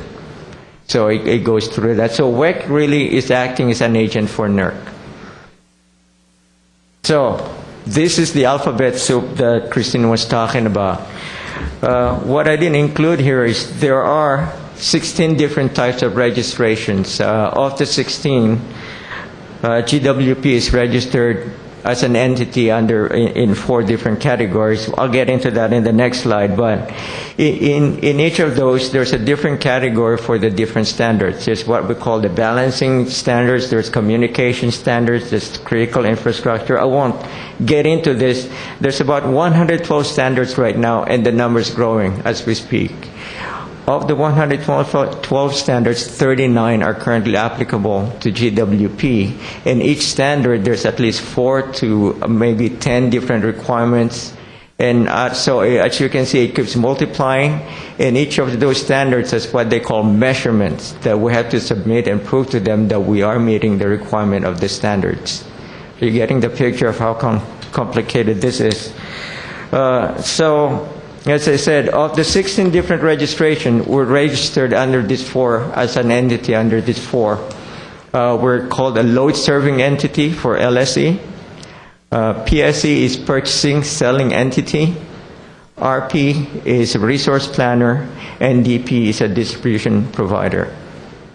So, in order to show that we are compliant, the ICP, or the Internal Compliance Program that I pointed out to you earlier, we have to create and demonstrate that we have the culture of compliance, and it is supported all the way from Glenn Steiger, a general manager, and to you as well. And so we establish a compliance committee. We meet quarterly. We review our procedures. And what's important is we've done self-audits at least 3 or 4 times since this has started. And what we do is we have hired an outside entity who's very familiar with it and basically treat us as if it's a real audit from WEC. And then through that, they have some findings, we have some improvements, so we're continuously improving our program. We do training, we self-certify, and we also have a mitigation plan when we do find anything that might be in violation of the standards, and we submit that to WEC. So this is the makeup of the compliance committee. We have Glenn Steiger as our chairperson, and I'm currently acting as the compliance officer. That's my nighttime job. And then below that is basically we have the different AGMs as well as legal and supportive audit to make sure that we are following the requirements. Like I said, we meet quarterly and go over the different requirements. And if there are any changes, we go over the changes to the requirements. And one of the things that we do under the CIP, or the Critical Infrastructure Protection Standard, one of the things we have to demonstrate is that we do not have what's considered critical assets. Critical assets are those that could severely impact the bulk power system if something goes awry, if they go out of service, they get sabotaged, and anything that could happen. So in order to do that, we have to basically create an inventory of what we consider are critical to Glendale first. Everything that I show here are basically critical to our system, except for the transmission. If we have any transmission systems that are greater than 100 kV, they automatically are considered critical assets. Okay? And so what we do is we've taken everything that we have, and the criteria is if these go out of service unscheduled, they get destroyed for some reason, will it impact the bulk power system? And we had to demonstrate that either they do or they do not. So the assessment is pretty simple. Like I said, we created an asset list. We do a risk-based analysis. It's an engineering analysis of what could happen if any of the systems go out of service. We qualify them, and if they qualify as being critical to the bulk power system, then we have a critical list. If they don't, we have to do this annually, by the way, and attest to the WECC that we either have what we call a null list, that means we have 0 critical assets, or we have a list of critical assets. The reason this is so important is that if we have critical assets in our system, then the cybersecurity requirements automatically apply. And the requirements of the cybersecurity is so severe that the access to substations, personal training, they all have to be reported, and we also have to now do background checks up to 7 years for all employees that have access to any of our assets. So far we have not fallen into that category. And just to show you, I won't bore you with the details, but this is what goes into analysis. We have to rank and rate every asset that we have, qualify them, where do they belong, rank them, and if we score anywhere from 20 to 40, then we have to declare them as critical assets, and then we have to go through a different iteration through different requirements. I just have a quick question, just slightly related. I know this is all about electrical, but does GWP also run through a similar process in terms of critical water assets and any sort of compliance programs that we are part of for that? I cannot speak for water. I'm strictly looking at the requirements for electric. I'd be curious about that too. I can check, but my impression is that there is nothing that is similar to this. We do follow security procedures, and in terms we look of government oversight and that sort of at what is good practice, but we do not come under a condition as stringent as this, other than the states. This entire regulatory and compliance mechanism essentially sprang up in the period following the massive grid failure, or did something sort of similar to FERC and all of this exist before that, or is all of this sprung up since that time? The answer is yes. In the old days, before the Power Act of 2005, they had what they call RMS standards that wasn't mandatory.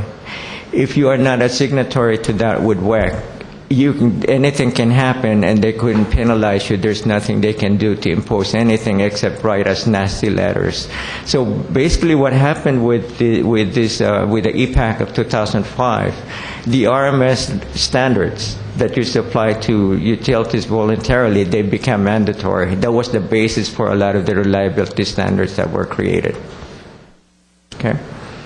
So. And you did just say that we don't have any on the critical asset list at this time? That is correct. Thanks.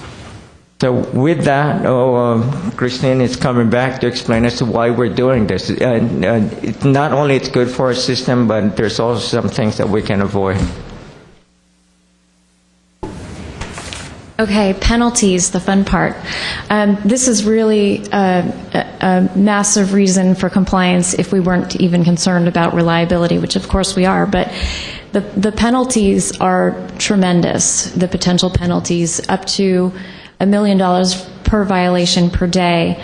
One notable fine is a fine that was issued to the Florida Power and Light Company a number of years ago for a 2008 incident where they also had a large power outage, and that fine was $25 million. And in issuing that fine, NERC acknowledged that it was not intentional whatsoever.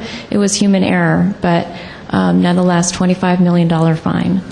So this is definitely something that has our attention and all utilities' attention. Thankfully, in this country, we do have due process of law, so the penalties have to be based on specific factors, and NERC has a penalty assessment guideline and a series of factors that it does look at in determining what the appropriate penalty is.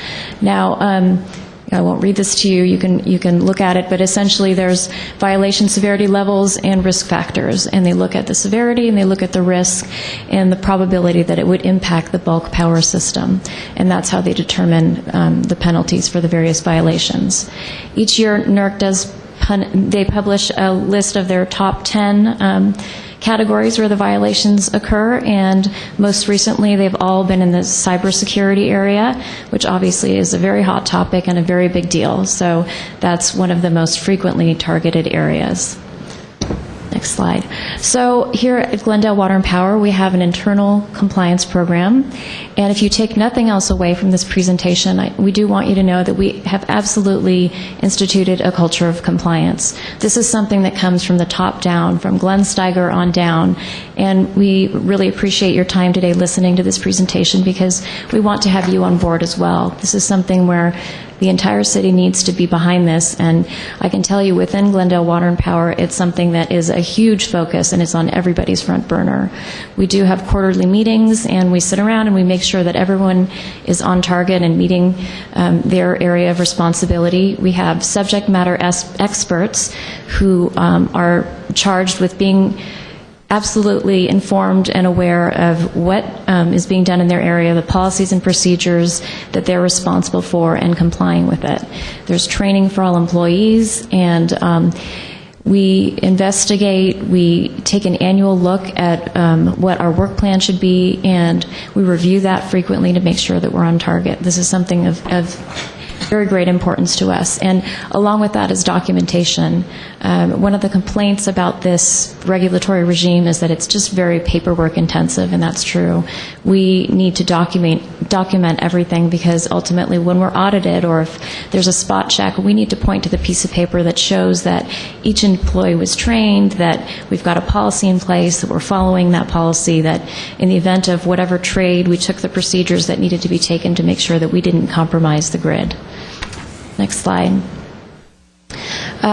As part of our policy, there's a specific mechanism for reports to be made of any suspected noncompliance because we do, as I said, take those very seriously and follow up. The reporting will be done to the compliance officer, Ramona Weg, as well as his assistant, Lisa Umeda. And the reporting can be done 24/7, can be done anonymously. We want to make it as accessible as possible for anyone that feels that there's a violation to be able to report that freely. And of course, retaliation is prohibited not only by our policy, but also by law. And that concludes our presentation. Ramon and I would be happy to answer any questions that you have. Do you have a public speaker? Mr. Herbert Milano, please.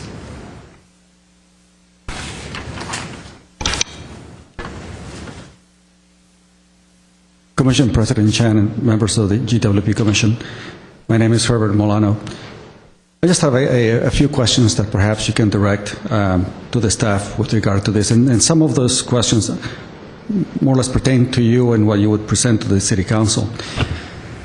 I think that what we see from the trends whenever there is a national action like this, that when there is no accountability, oftentimes no action is taken until something serious happens. And I think that to that extent, the whole idea and the initiative that the Glendale Water and Power took to create a strategic plan becomes really important. It's essential. They become accountable, I guess, to certain objectives. So my question is whether this initiative that is being pushed on the city or promoted for the city and in other utilities, if it can be incorporated into the strategic plan so that we won't be blindsided, let's say, by a penalty for lack of compliance or something that may, or lack of funding to do the necessary infrastructure changes. I also have a question as to what is the role of SCAPA in this. If there is another umbrella organization that to some extent cooperates with the Glendale Water and Power, I was wondering what their role might have been in sort of helping to assist and evaluate, the local compliance with regard to this initiative. The last question is a little bit more vague, but I think it's really relevant. Even though I believe that the Glendale, the electrical utility is well managed and you have individuals who are truly concerned about maintaining and putting the right infrastructure investment. But if there is a penalty, who becomes responsible? Would individuals be fired, demoted? Where does the responsibility bear? Or does it just simply fall through to the taxpayer and the ratepayer? And so if we were to get a $20 million fine, what happens? Just simply add it on to the fees? I think that is somehow what I find very unnerving about the way we govern in general, not just in Glendale, but throughout. That oftentimes there are penalties imposed, the taxpayer winds up paying, but after a while, no major significant change happens. No one is really held accountable, as it would be in a private industry. And I think that's probably something that should be addressed. What does happen? Who becomes responsible if we do get a big fine? Thank you.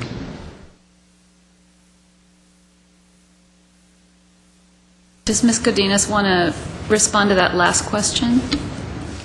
It would certainly depend on the circumstances, but I am certain that if we had a situation where an employee egregiously violated a standard, and should we have a penalty of $25 million, then there would be some action taken against that employee relative to their employment. But it's difficult to speak in the abstract about what would happen. I know from the press, in the case of that Florida matter, they indicated that it was not paid out of ratepayer funds. I don't know how they funded it, but and I do know that the funding went in part to NERC, in part to FERC, and in part to prevent future occurrences and to develop some programs so that that wouldn't occur again. I can answer questions 1 and 2. This is already part of our strategic plan. It's under legislation and regulation. Under 10.3, we do report on it on a regular basis. We can start reporting here as well if that's necessary, but we do, Mr. Steiger gets a report on an at least quarterly basis. And then as far as SCAPA, what we've done with SCAPA is as a resource. It's not a formal resource, but at least within the E&O organization, what we've done is we have audited each other just to see how everyone's doing. We've shared documentation, and we have actually learned from each other. Recently, the previous entities that have been audited have shared with us what to basically watch out for, what pitfalls, what they've learned, and what the approach is, especially for what we call the off-site audit.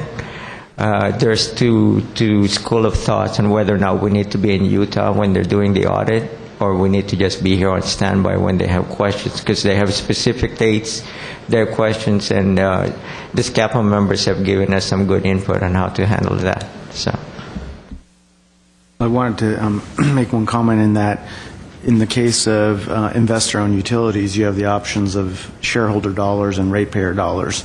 And so I think going to Mr. Milano's question of accountability is an interesting one when it comes to municipal utilities, because ultimately they're only ratepayer dollars, meaning the taxpayers' dollars.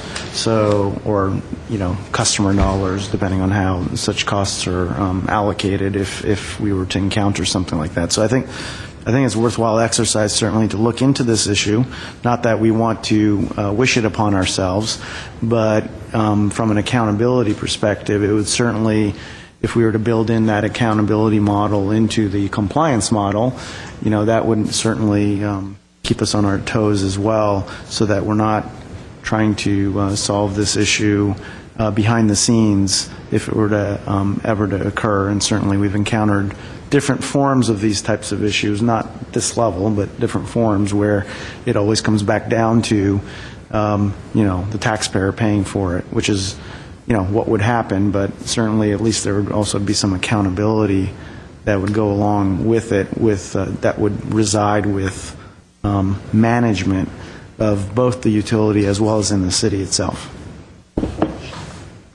I think this is a serious matter, and I agree with you that quarterly update here at the Commission would be great as well. Okay.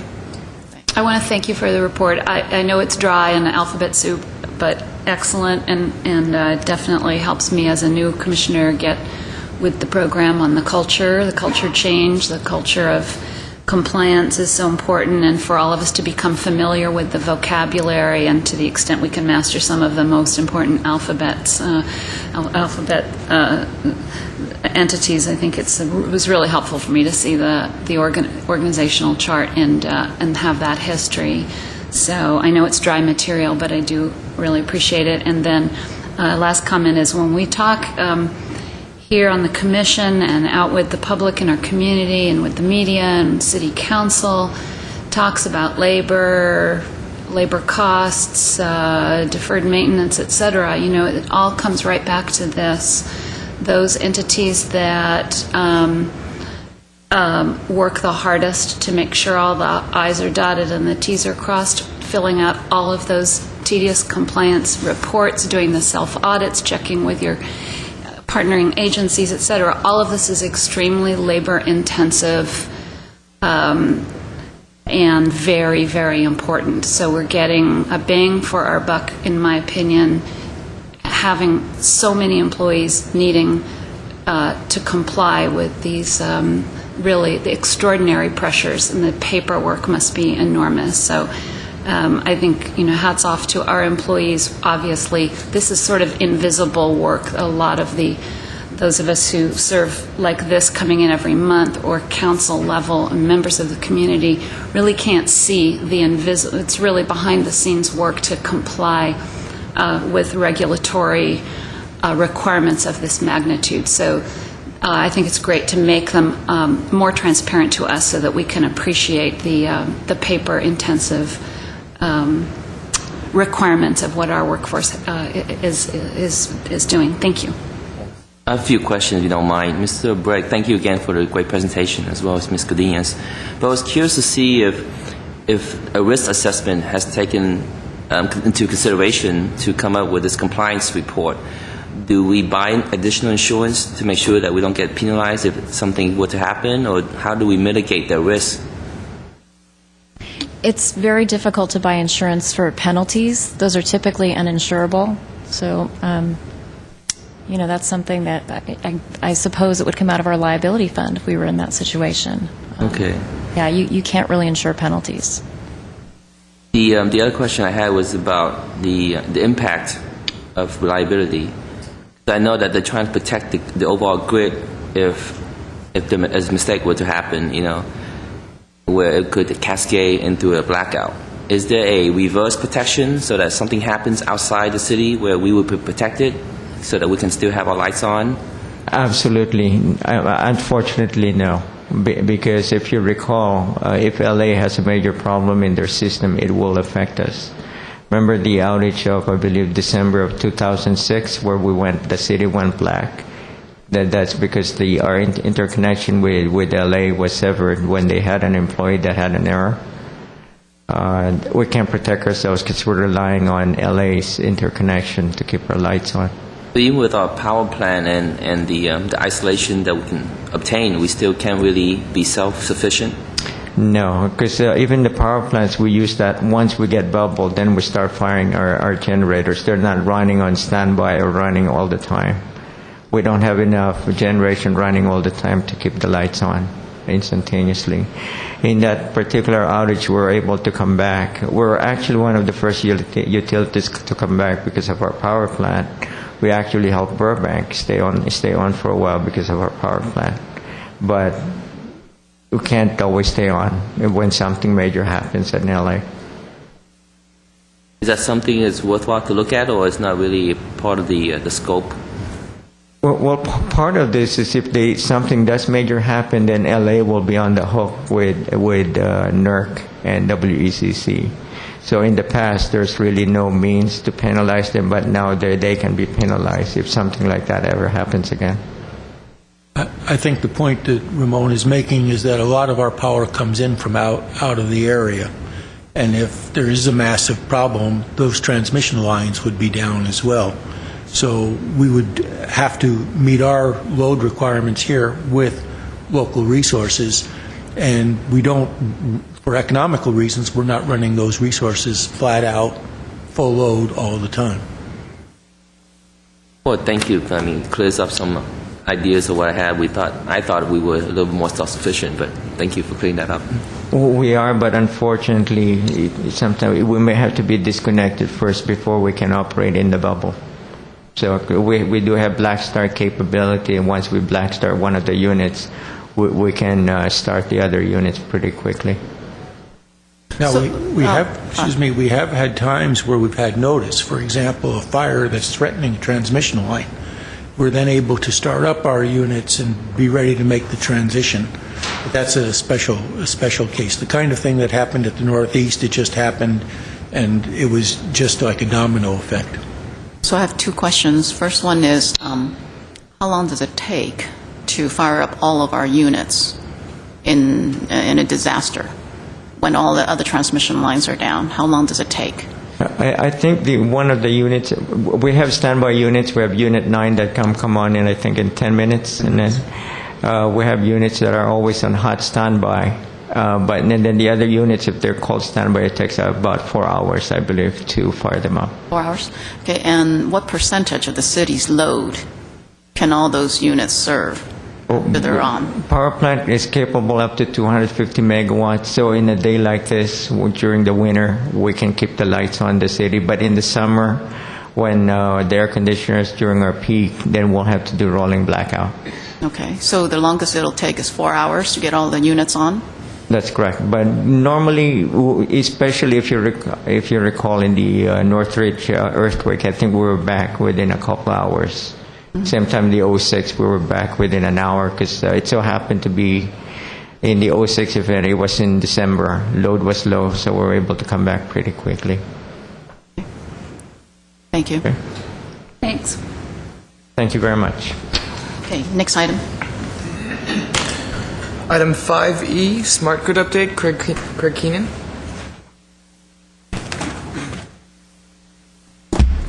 Madam President, Commissioners, Craig Keenan, Business Transformation and Marketing Administrator. I'm here to give the November 7th Smart Grid Project Overview Report.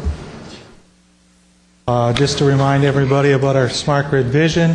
Our vision is to enable active participation by customers in our system to accommodate all generation and storage options, enable new products and services in markets, provide power quality for the digital economy, optimize asset utilization and operate more efficiently, anticipate and respond to system disturbances, and operate resiliently against attack and a natural disaster.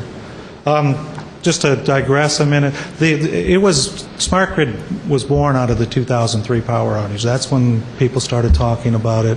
The smart meters were part of the 2005 Energy Policy Act, so this dovetails right into that. We go to the next slide. Our project is in 3 phases. They do overlap. It's not phase 1, then you do phase 2. Our communications backhaul system, that's our Tropos Wi-Fi system, that's installed. We've completed the infrastructure upgrades to the city ISD department. Those were we had to put some extra flooring in under our meter data management storage system, and we had some other things like air conditioning and backup power and things like that we had to put in the IT room. Excuse me, just so I can get oriented, is that the room that you took me to see the... Yeah, the third floor? Yeah, what do you and call that again? You go in and you see the rows Yeah. of servers The and flooring and the air the big deal on the end with the blue letter. Right. We installed that. What do you call that room again? Server Server room. room. It is the Bob McFall. What's the official title? But it's got a name now. Yeah, So. I don't know if has everybody seen it? I got this tour of it when I got sworn in, and It's quite impressive. It's really it looks like neat the HAL to see it. 9000 Yeah. at the end of the hallway. And it's like crammed into a very small space. So when people imagine this vast server room, I mean, it's really efficient. It is a small yeah. space. Sorry to interrupt. That's fine. Our meter data management system is installed. We are currently doing a upgrade to the software. That'll take another 45 to 60 days, and at the end of every part of a project gives punch list kind of items that we're working through. But the AMI meter data management, I say AMI, that's smart meters, and the MDM is the meter data system. We're essentially done with that part of the project. Are you encountering any exceptions, any issues with any of the meters in terms of reads or accuracy issues or anything like that? Not in terms of accuracy. We've been doing parallel reads. It looks good. The data looks really good. The second phase is the customer-directed programs. We installed our ICE Energy Ice Bear program. That's essentially done. We put in 162 ice bears. Are you familiar with the technology? Makes the ice at night, makes air conditioning during the day. Our O-Power program, that's pretty much ready to go. We're ready to flip the switch on that. We just have to complete the software update to the MDM. So I'll give some dates at the end of the presentation where we plan on our due dates for different items. The in-home display, we have about 5 of those out in homes right now. We're just kind of working out the kinks on that. We'll expand that to at least 50, but we have 200 or 300 customers who are really interested in participating. Full deployment will happen after the software update. We have to make sure we have the data there for the customer to use. Our large demand response program. That program, we're recruiting customers. We have a couple large customers out in the community that have signed up. We've had some of our water department systems are going to sign up for it. A few other city departments, city buildings will be signed up for that. So that's moving along. We have some time, though. We won't really need to test the program until it starts getting warm again. The EV program, we just had a $200 incentive program put in place for the first 100 charging stations in Glendale. We'll be looking at a larger program, maybe doing some public charging stations and things like that in the future. Experimental pricing programs. And we have to have data to analyze. We had a presentation earlier about new rate designs and things like that. That's a year or two out before we even really start talking about that. Our distribution automation project we call it Phase 3. We've completed our smart grid architecture. That plan is a 5-year plan. It's completed. The enterprise service bus, which allows us to share data enterprise-wide. We've finished the RFP. We're negotiating the contracts, and we'll be going to council shortly to award that contract and install it probably January of next year. Same thing with distribution management, outage management system. We've completed the RFP. We're doing some contract negotiations, and we'll be going to council shortly to award that. The other project we're doing is a web portal. Now, basically, that will allow customers to go sign into our website one time, and then once they're in there, they can go to the various other programs like O-Power or other programs we might offer that right now that require a sign-on if you want to pay your bill. And it's really hard for a customer to go someplace and then have to remember all these logins and all these passwords. Remember one, you get in, and you can go to the other customer programs. And then our distribution automation pilot, the planning is pretty much underway on that, and we're on schedule. That was always going to be a little bit further down the road from the other. We have had a couple issues in installing the meters. The one, we set up an installation delay list because there was a small number of customers who were concerned about RF and other issues. So it's about 0.1% of the meters installed were affected by this list. There's 70 electric customers, and I think it's like 30 or 40 water, and there's an overlap there. So it's most of the water are electric. Well, and then some customers have expressed concerns about policy, our privacy policy, and we've always taken that very seriously. We comply with all the regulations and laws, and we don't share information with, your name has to be on the account if you want access to data. But we're looking to develop a more formal policy. I know the PUC asked the IOUs to do that, so as with the opt-out policy, we'll probably follow the lead of the CPUC. As far as next steps, we're waiting for the PUC, the California Public Utility Commission, to rule on how they're going to handle these opt-outs, and then we'll take our lead from them. Privacy policy, we're looking at what the IOUs are putting together. We have our own draft of that, and we're hoping to have something more formal by January. The MDMS, or the Meter Data Management System upgrade, and January next year we should be complete with all those items. Enterprise Service Bus, January, and look to February for the distribution and outage management systems. There's next slide. We have to start billing from the system in February.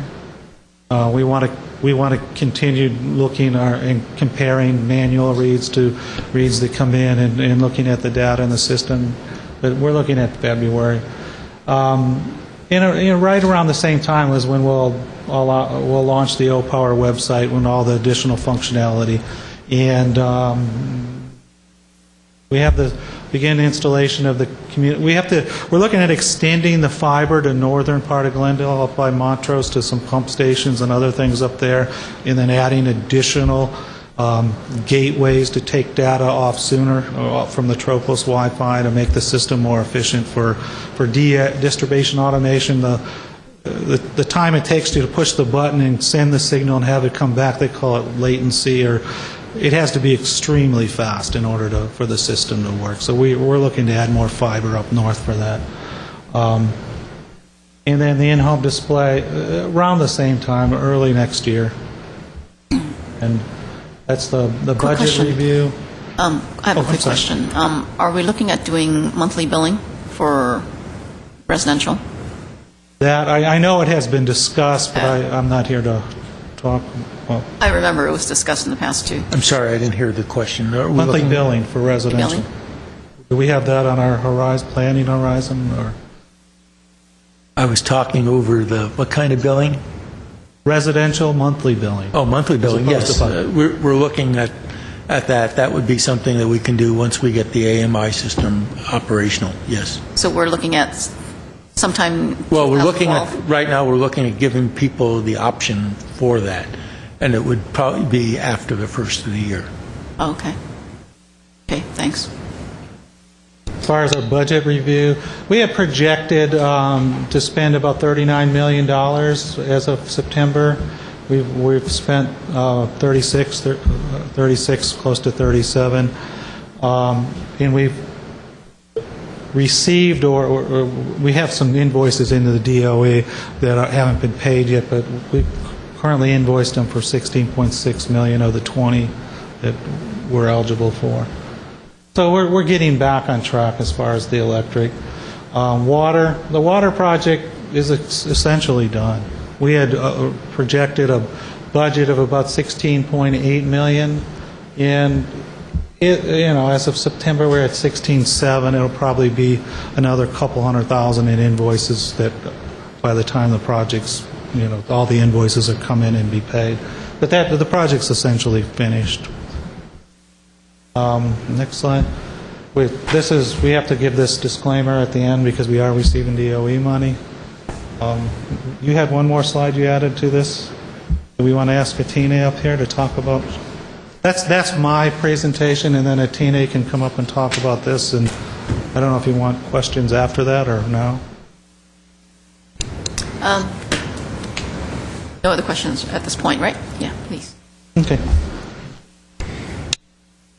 President Chan, members of Commission, hello, my name is Atine Hartunian, and I'm the Public Benefits Coordinator for Glendale Water and Power. I'm here to invite you and the members of the community to our Smart Energy and Water Forum, hosted by Glendale Community College on Thursday, November 17th from 6 p.m. to 9 p.m. at Glendale Community College Student Center. The flyer, as you can see, is currently up on the screen. The community is invited to attend the forum to learn more about our Smart Grid project. Local, statewide, and national panelists will address key consumer issues and concerns that have surfaced in the industry, including privacy and radio frequency effects. Our panelists will include Glenn Steiger, Glendale Water and Power General Manager, Lauren Navarro, a senior attorney with the Environmental Defense Fund, Dr. Rajit Gott, Director of the UCLA Smart Grid Energy Research Center, Jim Shodler, Technology Consultant, speaking on radio frequency issues, and Marzia Zarfar, a Business and Community Outreach Supervisor for the California Public Utilities Commission. This information is also available on our website. Since space is limited, we encourage participants to RSVP to attend this event. We will also be taping this forum, and afterwards a link will be provided on our website for customers who couldn't attend to view the forum. Thank you. Any questions? Where would you like customers to RSVP?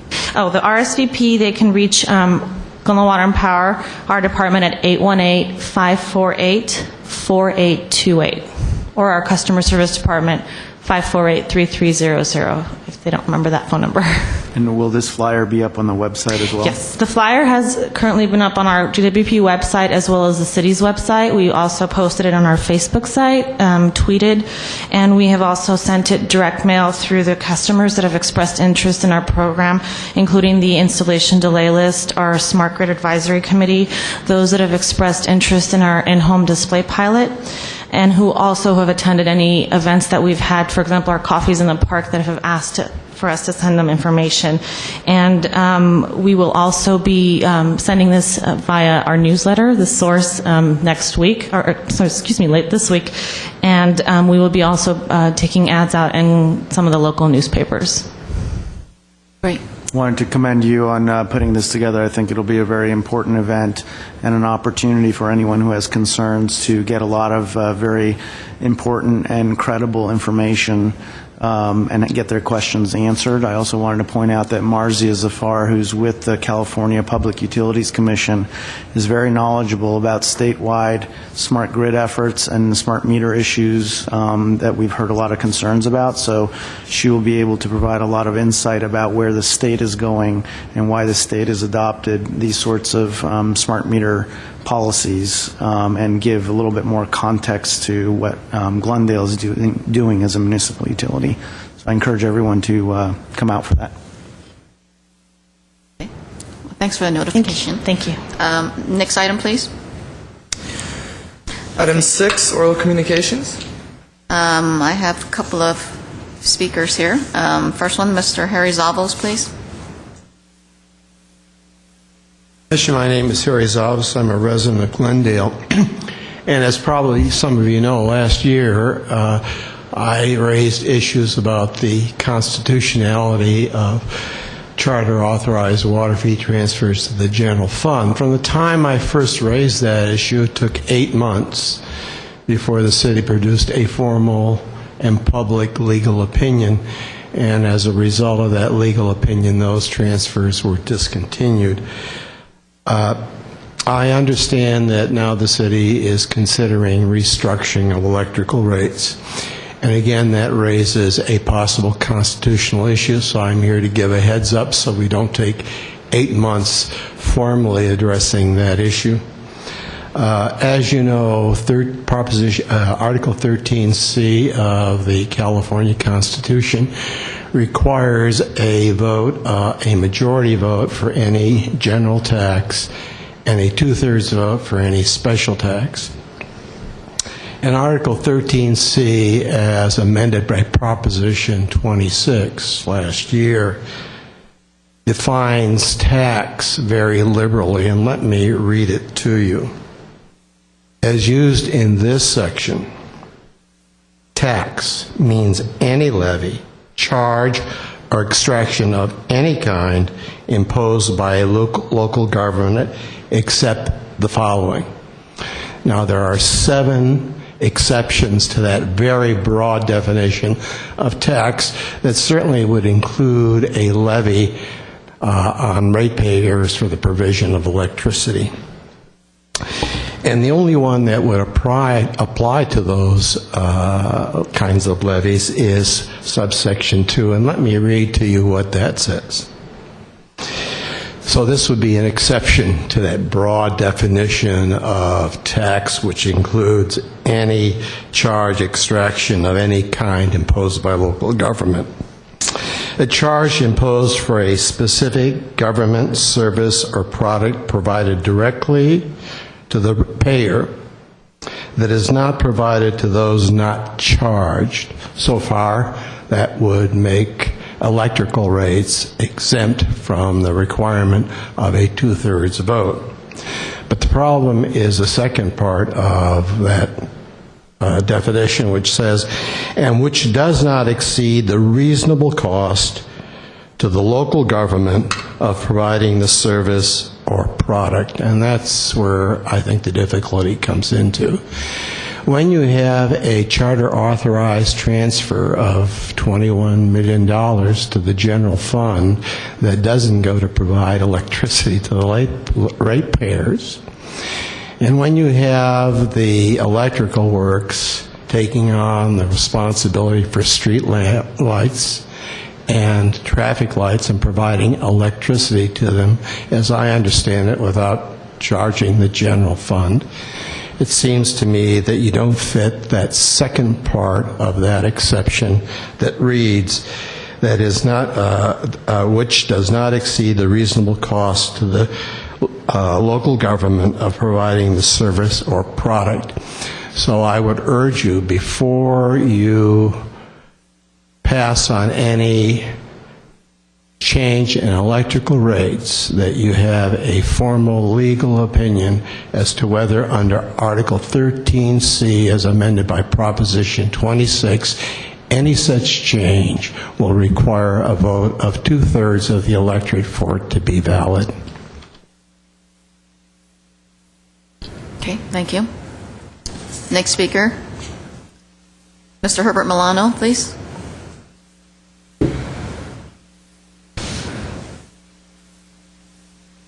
Commission President Chan, members of the Glendale Water and Power Commission, my name is Herbert Milano. I have a few words to express to you, but first I want to indicate that I believe that the Glendale Water and Power Commission is by far, of all the commissions here in the city, perhaps the most responsible body that we have. I say that because I've been to practically all the other commissions, and I present issues that oftentimes are simply brushed aside or ignored. Oftentimes I'm interrupted, or they use different tactics to basically just disregard the points, and I commend the Commission for the manner in which you've handled the issues that we brought before you, and for at least some recognition of the fact that some of us who do come here regularly study the documents and don't simply say things off the cuff. I'm concerned, though, that I guess I want to present a challenge to this Commission. to take on some of the comments and issues that are presented during your hearings, and then set aside this item, usually 10 to the last item, new items, so that you could provide guidance or a request of the staff to, should we say, direct them to provide you with results, definitive results by certain dates. That's the part that is sometimes vague. You express a concern, you discuss it, but oftentimes there is no actionable item that is expected from the staff to come back and say, by a definitive date, come back with this information for our review. And that's the part that's a bit fungible, if I can call it that. Oftentimes it's not so clear. So I'd like to present a couple of things that I brought in the past, and one new one, that to which the commissioners expressed a concern, but we had no action. I have been expressing for a long time the problem of ratepayers who are in significant financial constraints with their inability to properly pay for their utility, especially the electrical rates. And I've asked for and requested, and some of you of the commissioners concurred with me in that regard, that we should know what the impact is in a way that is relevant. Oftentimes the report is couched in such a way that it doesn't appear to be as significant. And one of the ways that I suggested that has been done in other cities is determining the number of utility ratepayers of electricity who suffer at least one notice of impending shutoff, the 48-hour notice, during the year. Because we need to address that. You cannot consider, in my opinion, rate changes without having fully before you the impact of the current state of the economy, the significant number of people who are unemployed and underemployed. And I can tell you that as a landlord, I get to see that every month. And we cannot ignore that we have to look at that data and face it, and then I'm requesting that that information be brought to you. I've asked for it, and I've been charged thousands of dollars to get that information since it's been reduced. I'm also concerned about other things that I bypassed. This commission is oftentimes bypassed with regard to certain decisions of the Glendale Water and Power and winds up at the City Council without coming through here first. And so since I watched the City Council meetings and I watched this, I said, wait a second, I don't remember seeing that coming through you. And so there was one particular one that is of issue with me. There was a request for an increase in pay to one assistant to Mr. Steiger, an increase of $20,000 of his pay because he got an offer from the City of Burbank. And as I'm watching this, I'm thinking, wait a second, are they not partners with the City of Glendale? Are they not part of the Southern California consortium of power utilities, public power utilities? So why would a city that's adjacent to us that is a partner offer one of our employees an increase in pay to basically take him off us? Couldn't somebody just pick up the phone and says, wait a second, that's not in light of the cooperative nature that we have? Because then that employee that gets the extra $20,000, the rest of the employees are watching. They say, wait a second, if the people at the top can get a $20,000 increase without anything, without any consideration by the Glendale Water and Power, why should not they be angry about their having to, let's say, withhold a raise or an increase in a particular year? I think those are things that are relevant, and I want to know what are the conditions under which this commission is bypassed and issues being sent directly to the City Council. Thank you very much. Thank you, Ms. Milano. Godinez, can I ask a question? Go ahead. Thank you.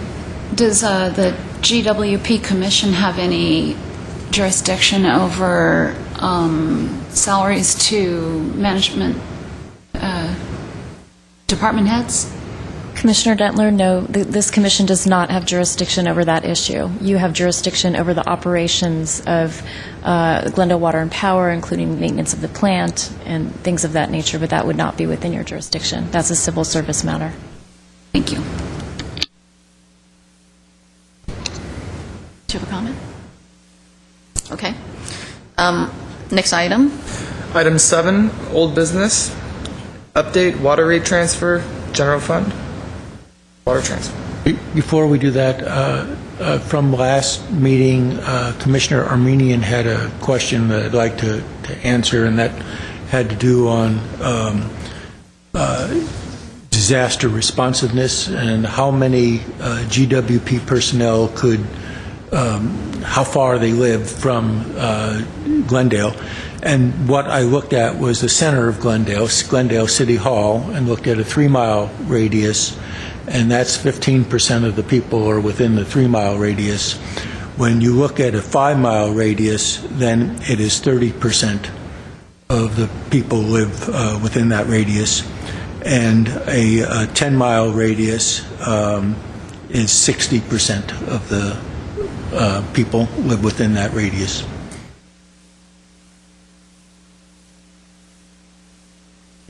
So if I may ask, and again, this is in the context of disaster preparedness, have you looked at those numbers from a qualitative perspective in terms of which type of staff would be critical, and to maintain operations of the utility and or try and recover from a disaster, and where those people lie? Not from that respect. From people that respond as a normal response. There's people who end up as on standby. Then there's generally a 30-minute requirement. And so it's those people that live within that space that can be on standby for response. In other words, those positions are filled with people. There's a requirement that those people be within a 30-mile yes. response position. Right. Is that also stand true in the context of a disaster where transportation would be hindered severely? No, that is based on normal, because it's really designed for normal response. For disaster, you can probably look at any scenario you want as to whether or not whether there's even the ability to drive on the streets, and so that would be very hard to do. But from the standpoint of the GWP employees, 60% are within a 10-mile radius.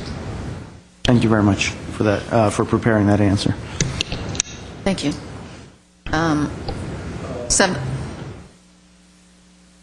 Give another comment? Water transfer. We may have had a miscue on the water transfer, because I don't see Mr. Kavunas here. Right. Well, we do have a speaker for that. Okay. So, Mr. Harry Zavos. Commission, my name is Harry Zavos, a resident of Glendale. One of the reasons for the rate hike is to protect the bonding capacity of the waterworks. And the Reuters wire service reporting the Fitch downgrade of water bonds cited as one of the factors the $4.1 million charter authorized transfer to the general fund. Now, as I indicated earlier, that has been since discontinued. However, in a Business Wire report where the Finch negative outlook was reaffirmed, there was an interesting comment made, because as you know, when that transfer was discontinued, the Wildam folks did a report about how we might be able to recapture that $4.1 million to the general fund under the guise of a reimbursement. And I'm now reading from that report. Some cash flow relief will be provided by the city's action to eliminate the $4.1 million transfer from the water fund to the city's general fund beginning in fiscal 2012. However, GWP anticipates an increase of $2 million in cost allocations to the water system that were previously paid by the electrical system, and therefore are freed up to go to the general fund because electrical isn't subject to 218. By the electrical, and in fiscal 2012 will begin repayment of the city's $1 million annually for its share of legal settlement, negating much of the reduction from the elimination of the transfers.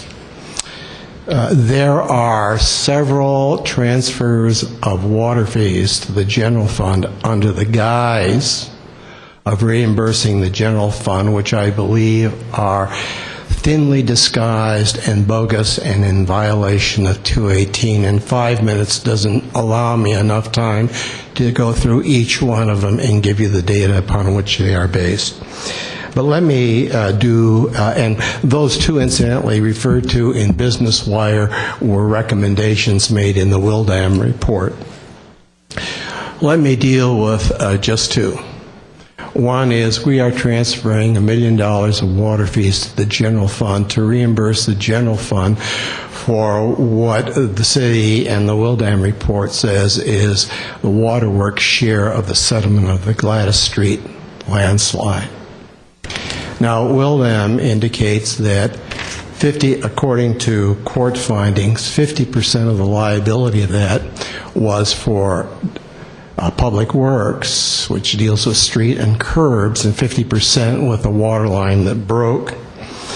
And Wildam further goes on and indicates that the waterworks have been paying for 10 years an insurance premium into a liability fund, and their share of the settlement exceeds the amount that they paid during those 10-year period, and therefore they should transfer to the general fund that shortfall. Let me indicate two difficulties with that.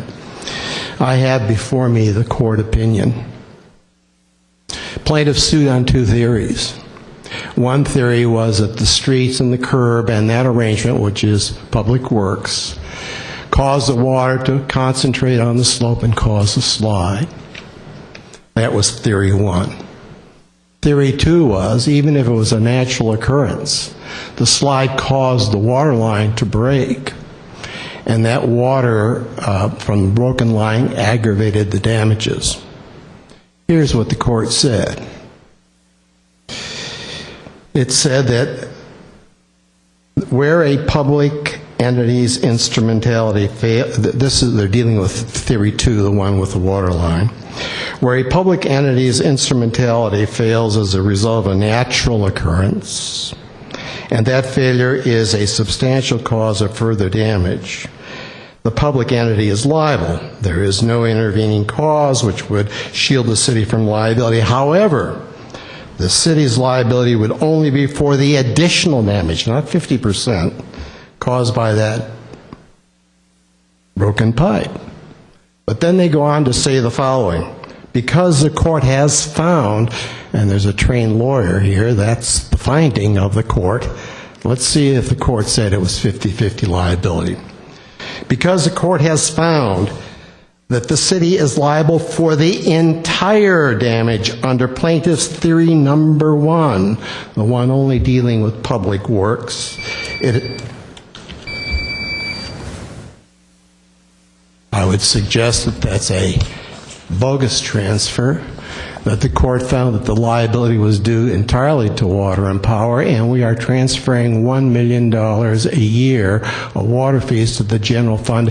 And if you would give me time or sit down with me, I think I can demonstrate to you there are $4 to $6 million of water fees that are being transferred in violation of 218 to the general fund and would be there and would go to the bonding capacity of the utility and may not result in the need for water rates or not water rates to the extent that they are being proposed. Thank you. With another speaker, Mr. Herbert Milano, please.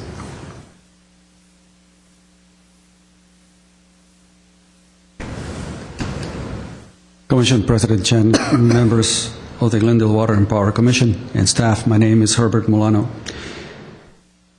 Oftentimes when I've brought up the issue also of the transfers, and after we get an opportunity to sit down, there isn't really any true debate taking place.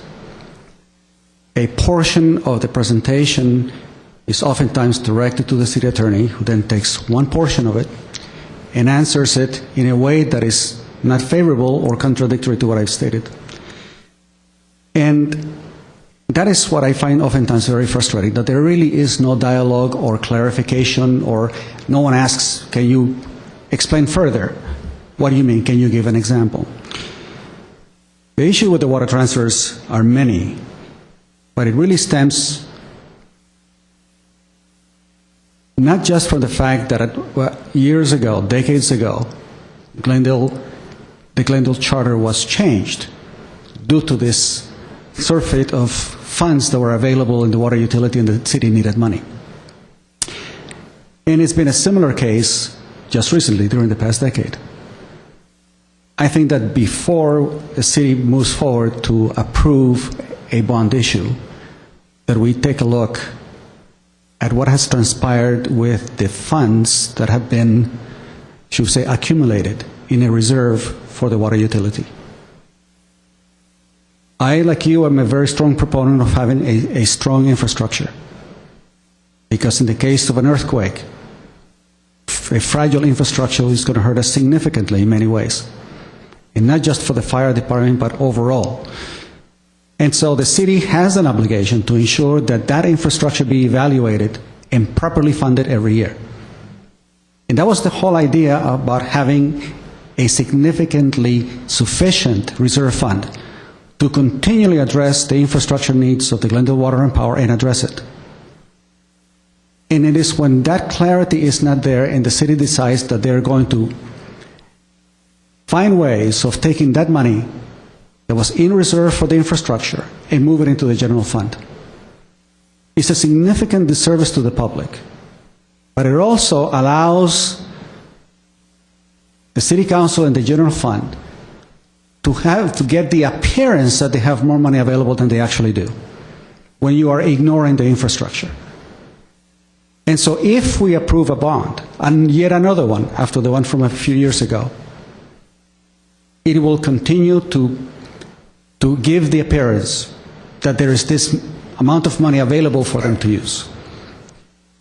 The statement that Mr. Savos is bringing up is that in order to accomplish that transfer, the city had to willfully ignore the California Constitution.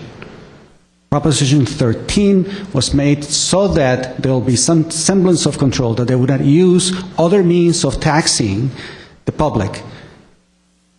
And Proposition 218 came forward because cities decided, and other municipalities decided to circumvent Proposition 13 and find other ways of extracting the money for those purposes. Now, my contention is, and the data shows, that the reason why the city needed to make those transfers is because the cost of its payroll has increased beyond, significantly beyond, the rate of inflation. And so when we allow the city to move forward and say, yet put us into even more debt, which means that you have to increase the rates, in effect you're asking the ratepayers, the individuals with the ones who don't have a secure job and don't have a secure pension and in very fragile economic situation, to in turn subsidize and support those individuals who have a secure job and a secure pension. I think that there is an inequality there that is palpable. And it is the contention, our contention as we have come forward, that the only way that the city could have taken that money from the water utility to the general fund for all of these years has been by violating the Constitution of the state of California. And so I ask you to ask for the information on the trends of all of those funds and what has happened to all those funds and a true state of the infrastructure so they could be addressed properly. Thanks. Okay, thank you. Next item, please. Item 8, new business agenda forecast. I know earlier we talked about having the quarterly update on the NERC and the WEC compliance program. When would be a good time for the first one?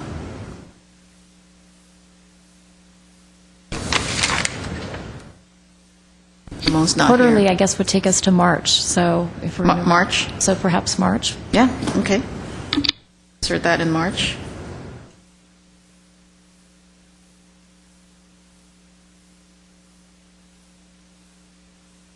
Anything else?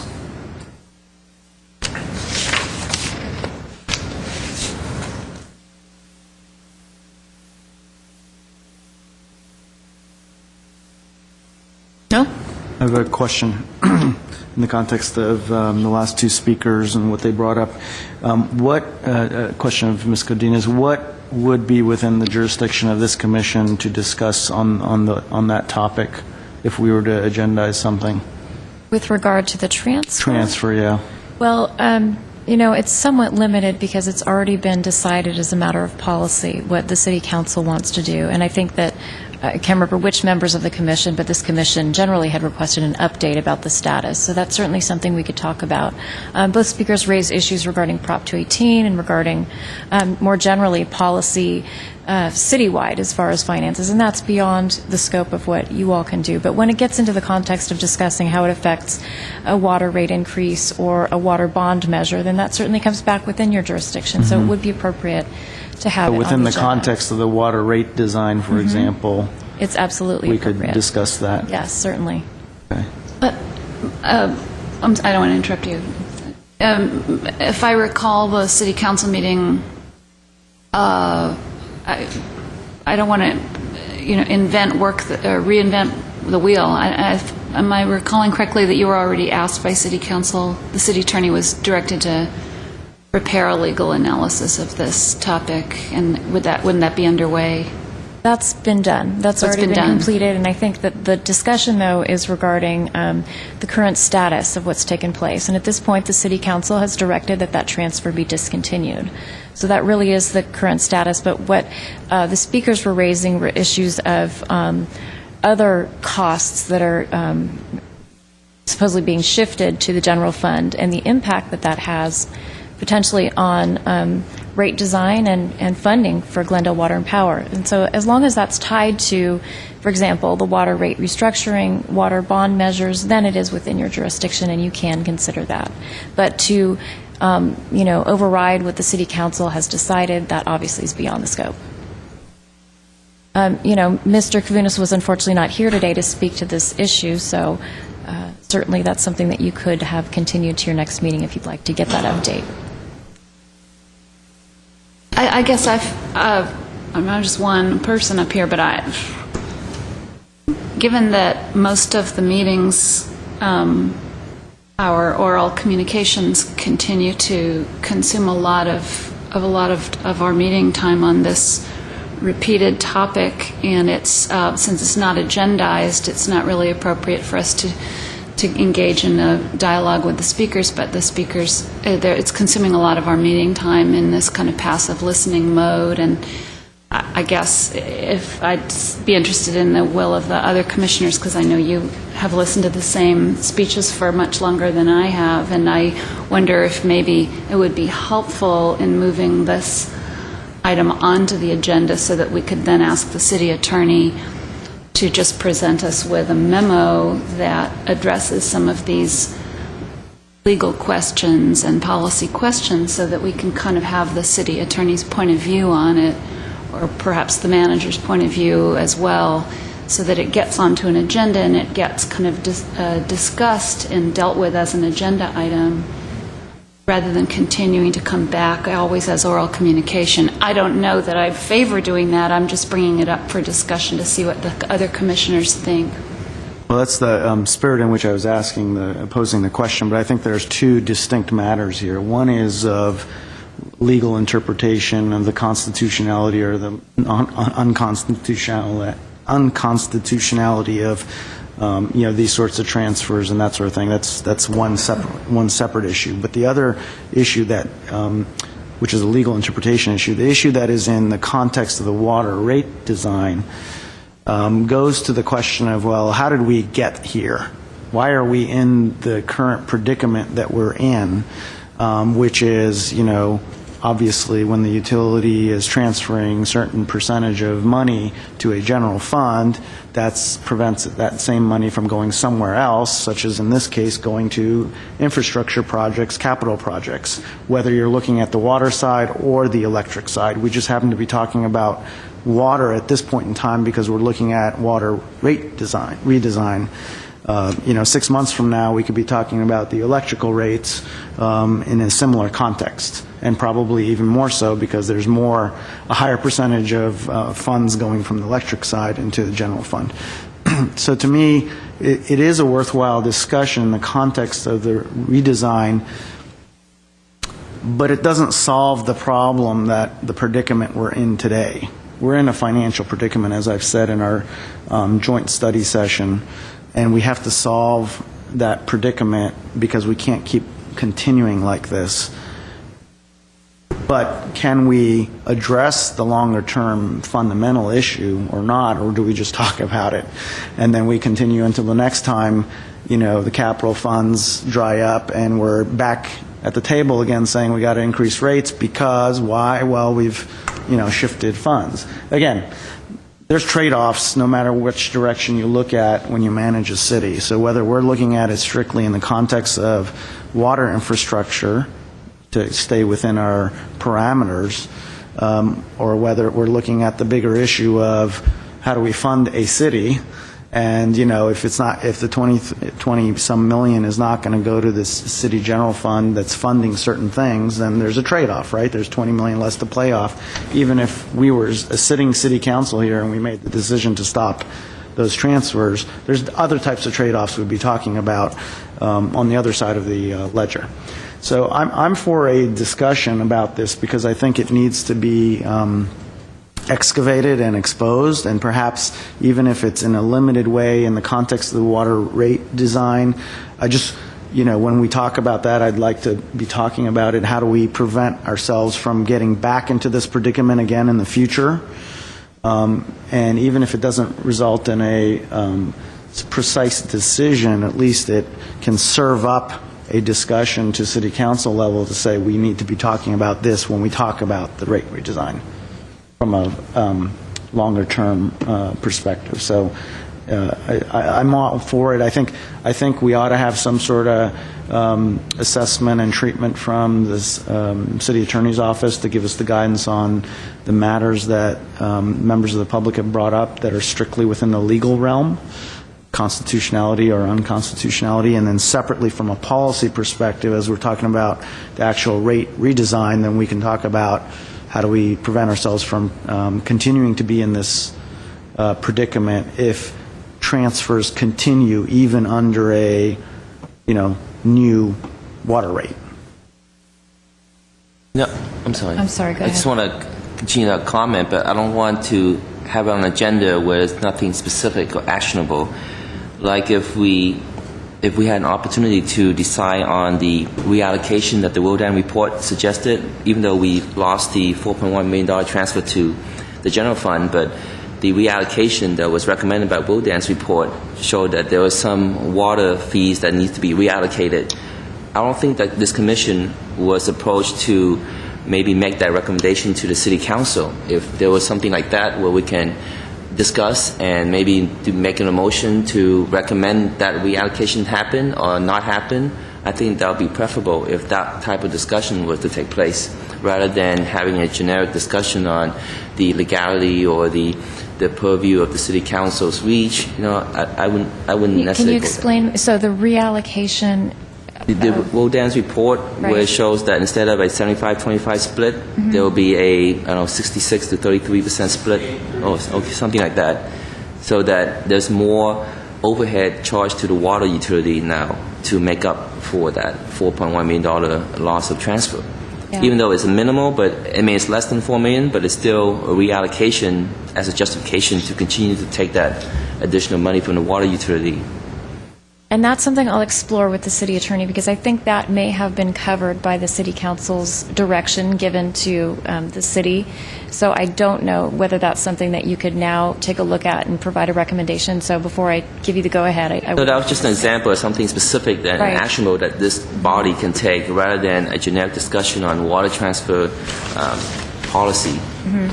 Because I'd rather have the city council continue that discussion, because that's within their jurisdiction to make. They can take $10 million if they want to, but we wouldn't necessarily be involved. But we can highlight some of the maybe criteria why they should consider this or that.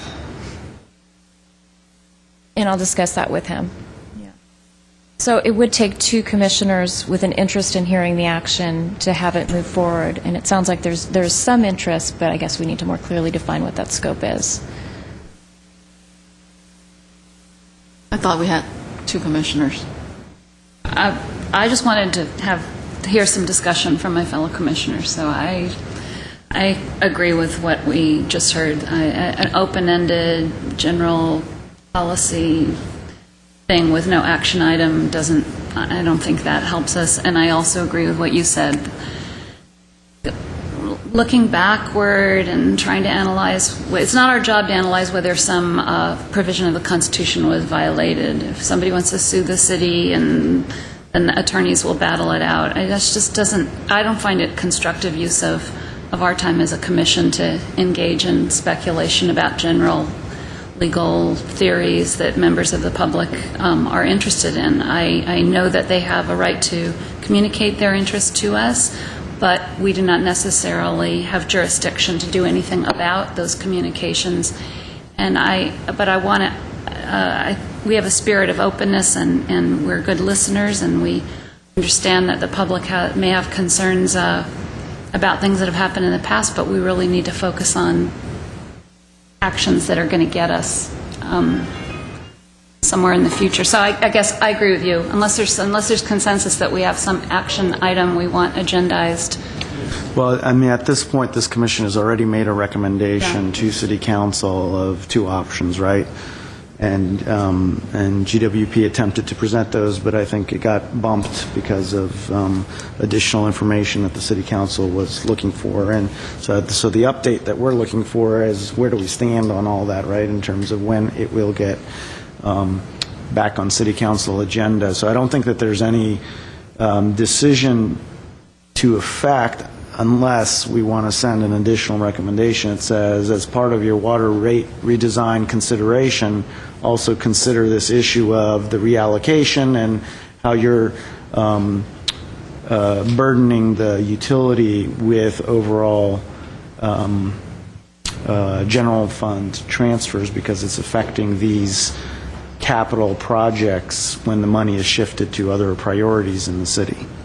I think if the City Council wants our views on that, it should communicate that it would be interested in having the Commission explore that, and then we can by the same token, I don't think we need to wait for City Council to ask us for our views. We're hearing from the public.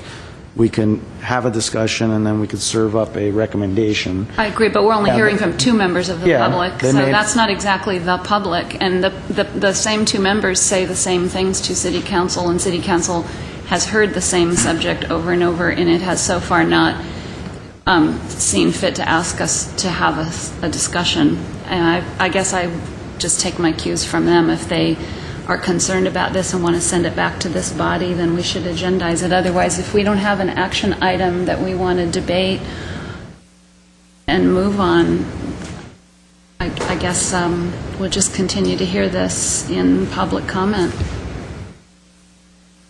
I'd only come back and say I think it's more than 2 people because I've certainly heard it from a lot of people just in my individual conversations, and I think before we even get to the point of implementing a water rate redesign, we're going to hear a lot more about this from a larger number of people. So I'm just anticipating what I think will be a reaction to rate increases regardless of which recommendation people go with, because I think we're dangerously approaching people's patience limit in terms of how much is burdened upon the utility customer when it's not overtly stated on the bills what you're paying when it comes to the general fund transfer. And I have no problem with the utility being used as a mechanism for raising funds to fund the city. It's just there's a transparency issue, in my opinion, on how you're raising those funds, because you're not line item. You don't have that as a line item on the bill like you do on the UUT tax, which clearly says 7%. People know that they're paying it. So I think there's a discussion to be had there, with a recommendation at minimum could be, for example, that City Council and GWP management consider making it transparent, line item transparent on the utility bill of how much people are paying for the general fund transfer, for example, right? And that way customers know exactly how much of their bill is these sorts of items. So I'm just giving you an example of what a recommendation or action item could be that could begin to get at this issue of making it very clear,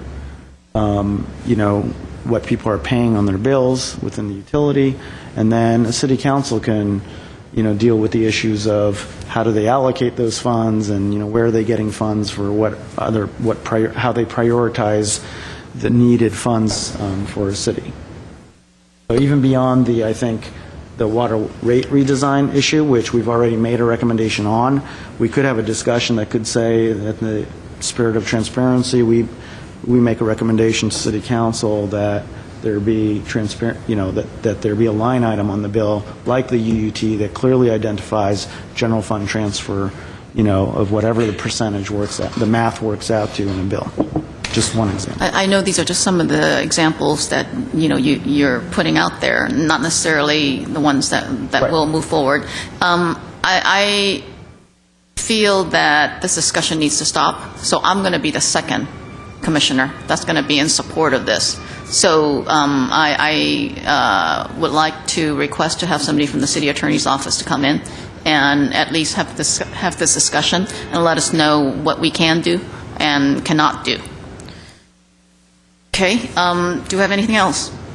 No, we have to vote. No, as long as you have 2 commissioners in support, you're all set.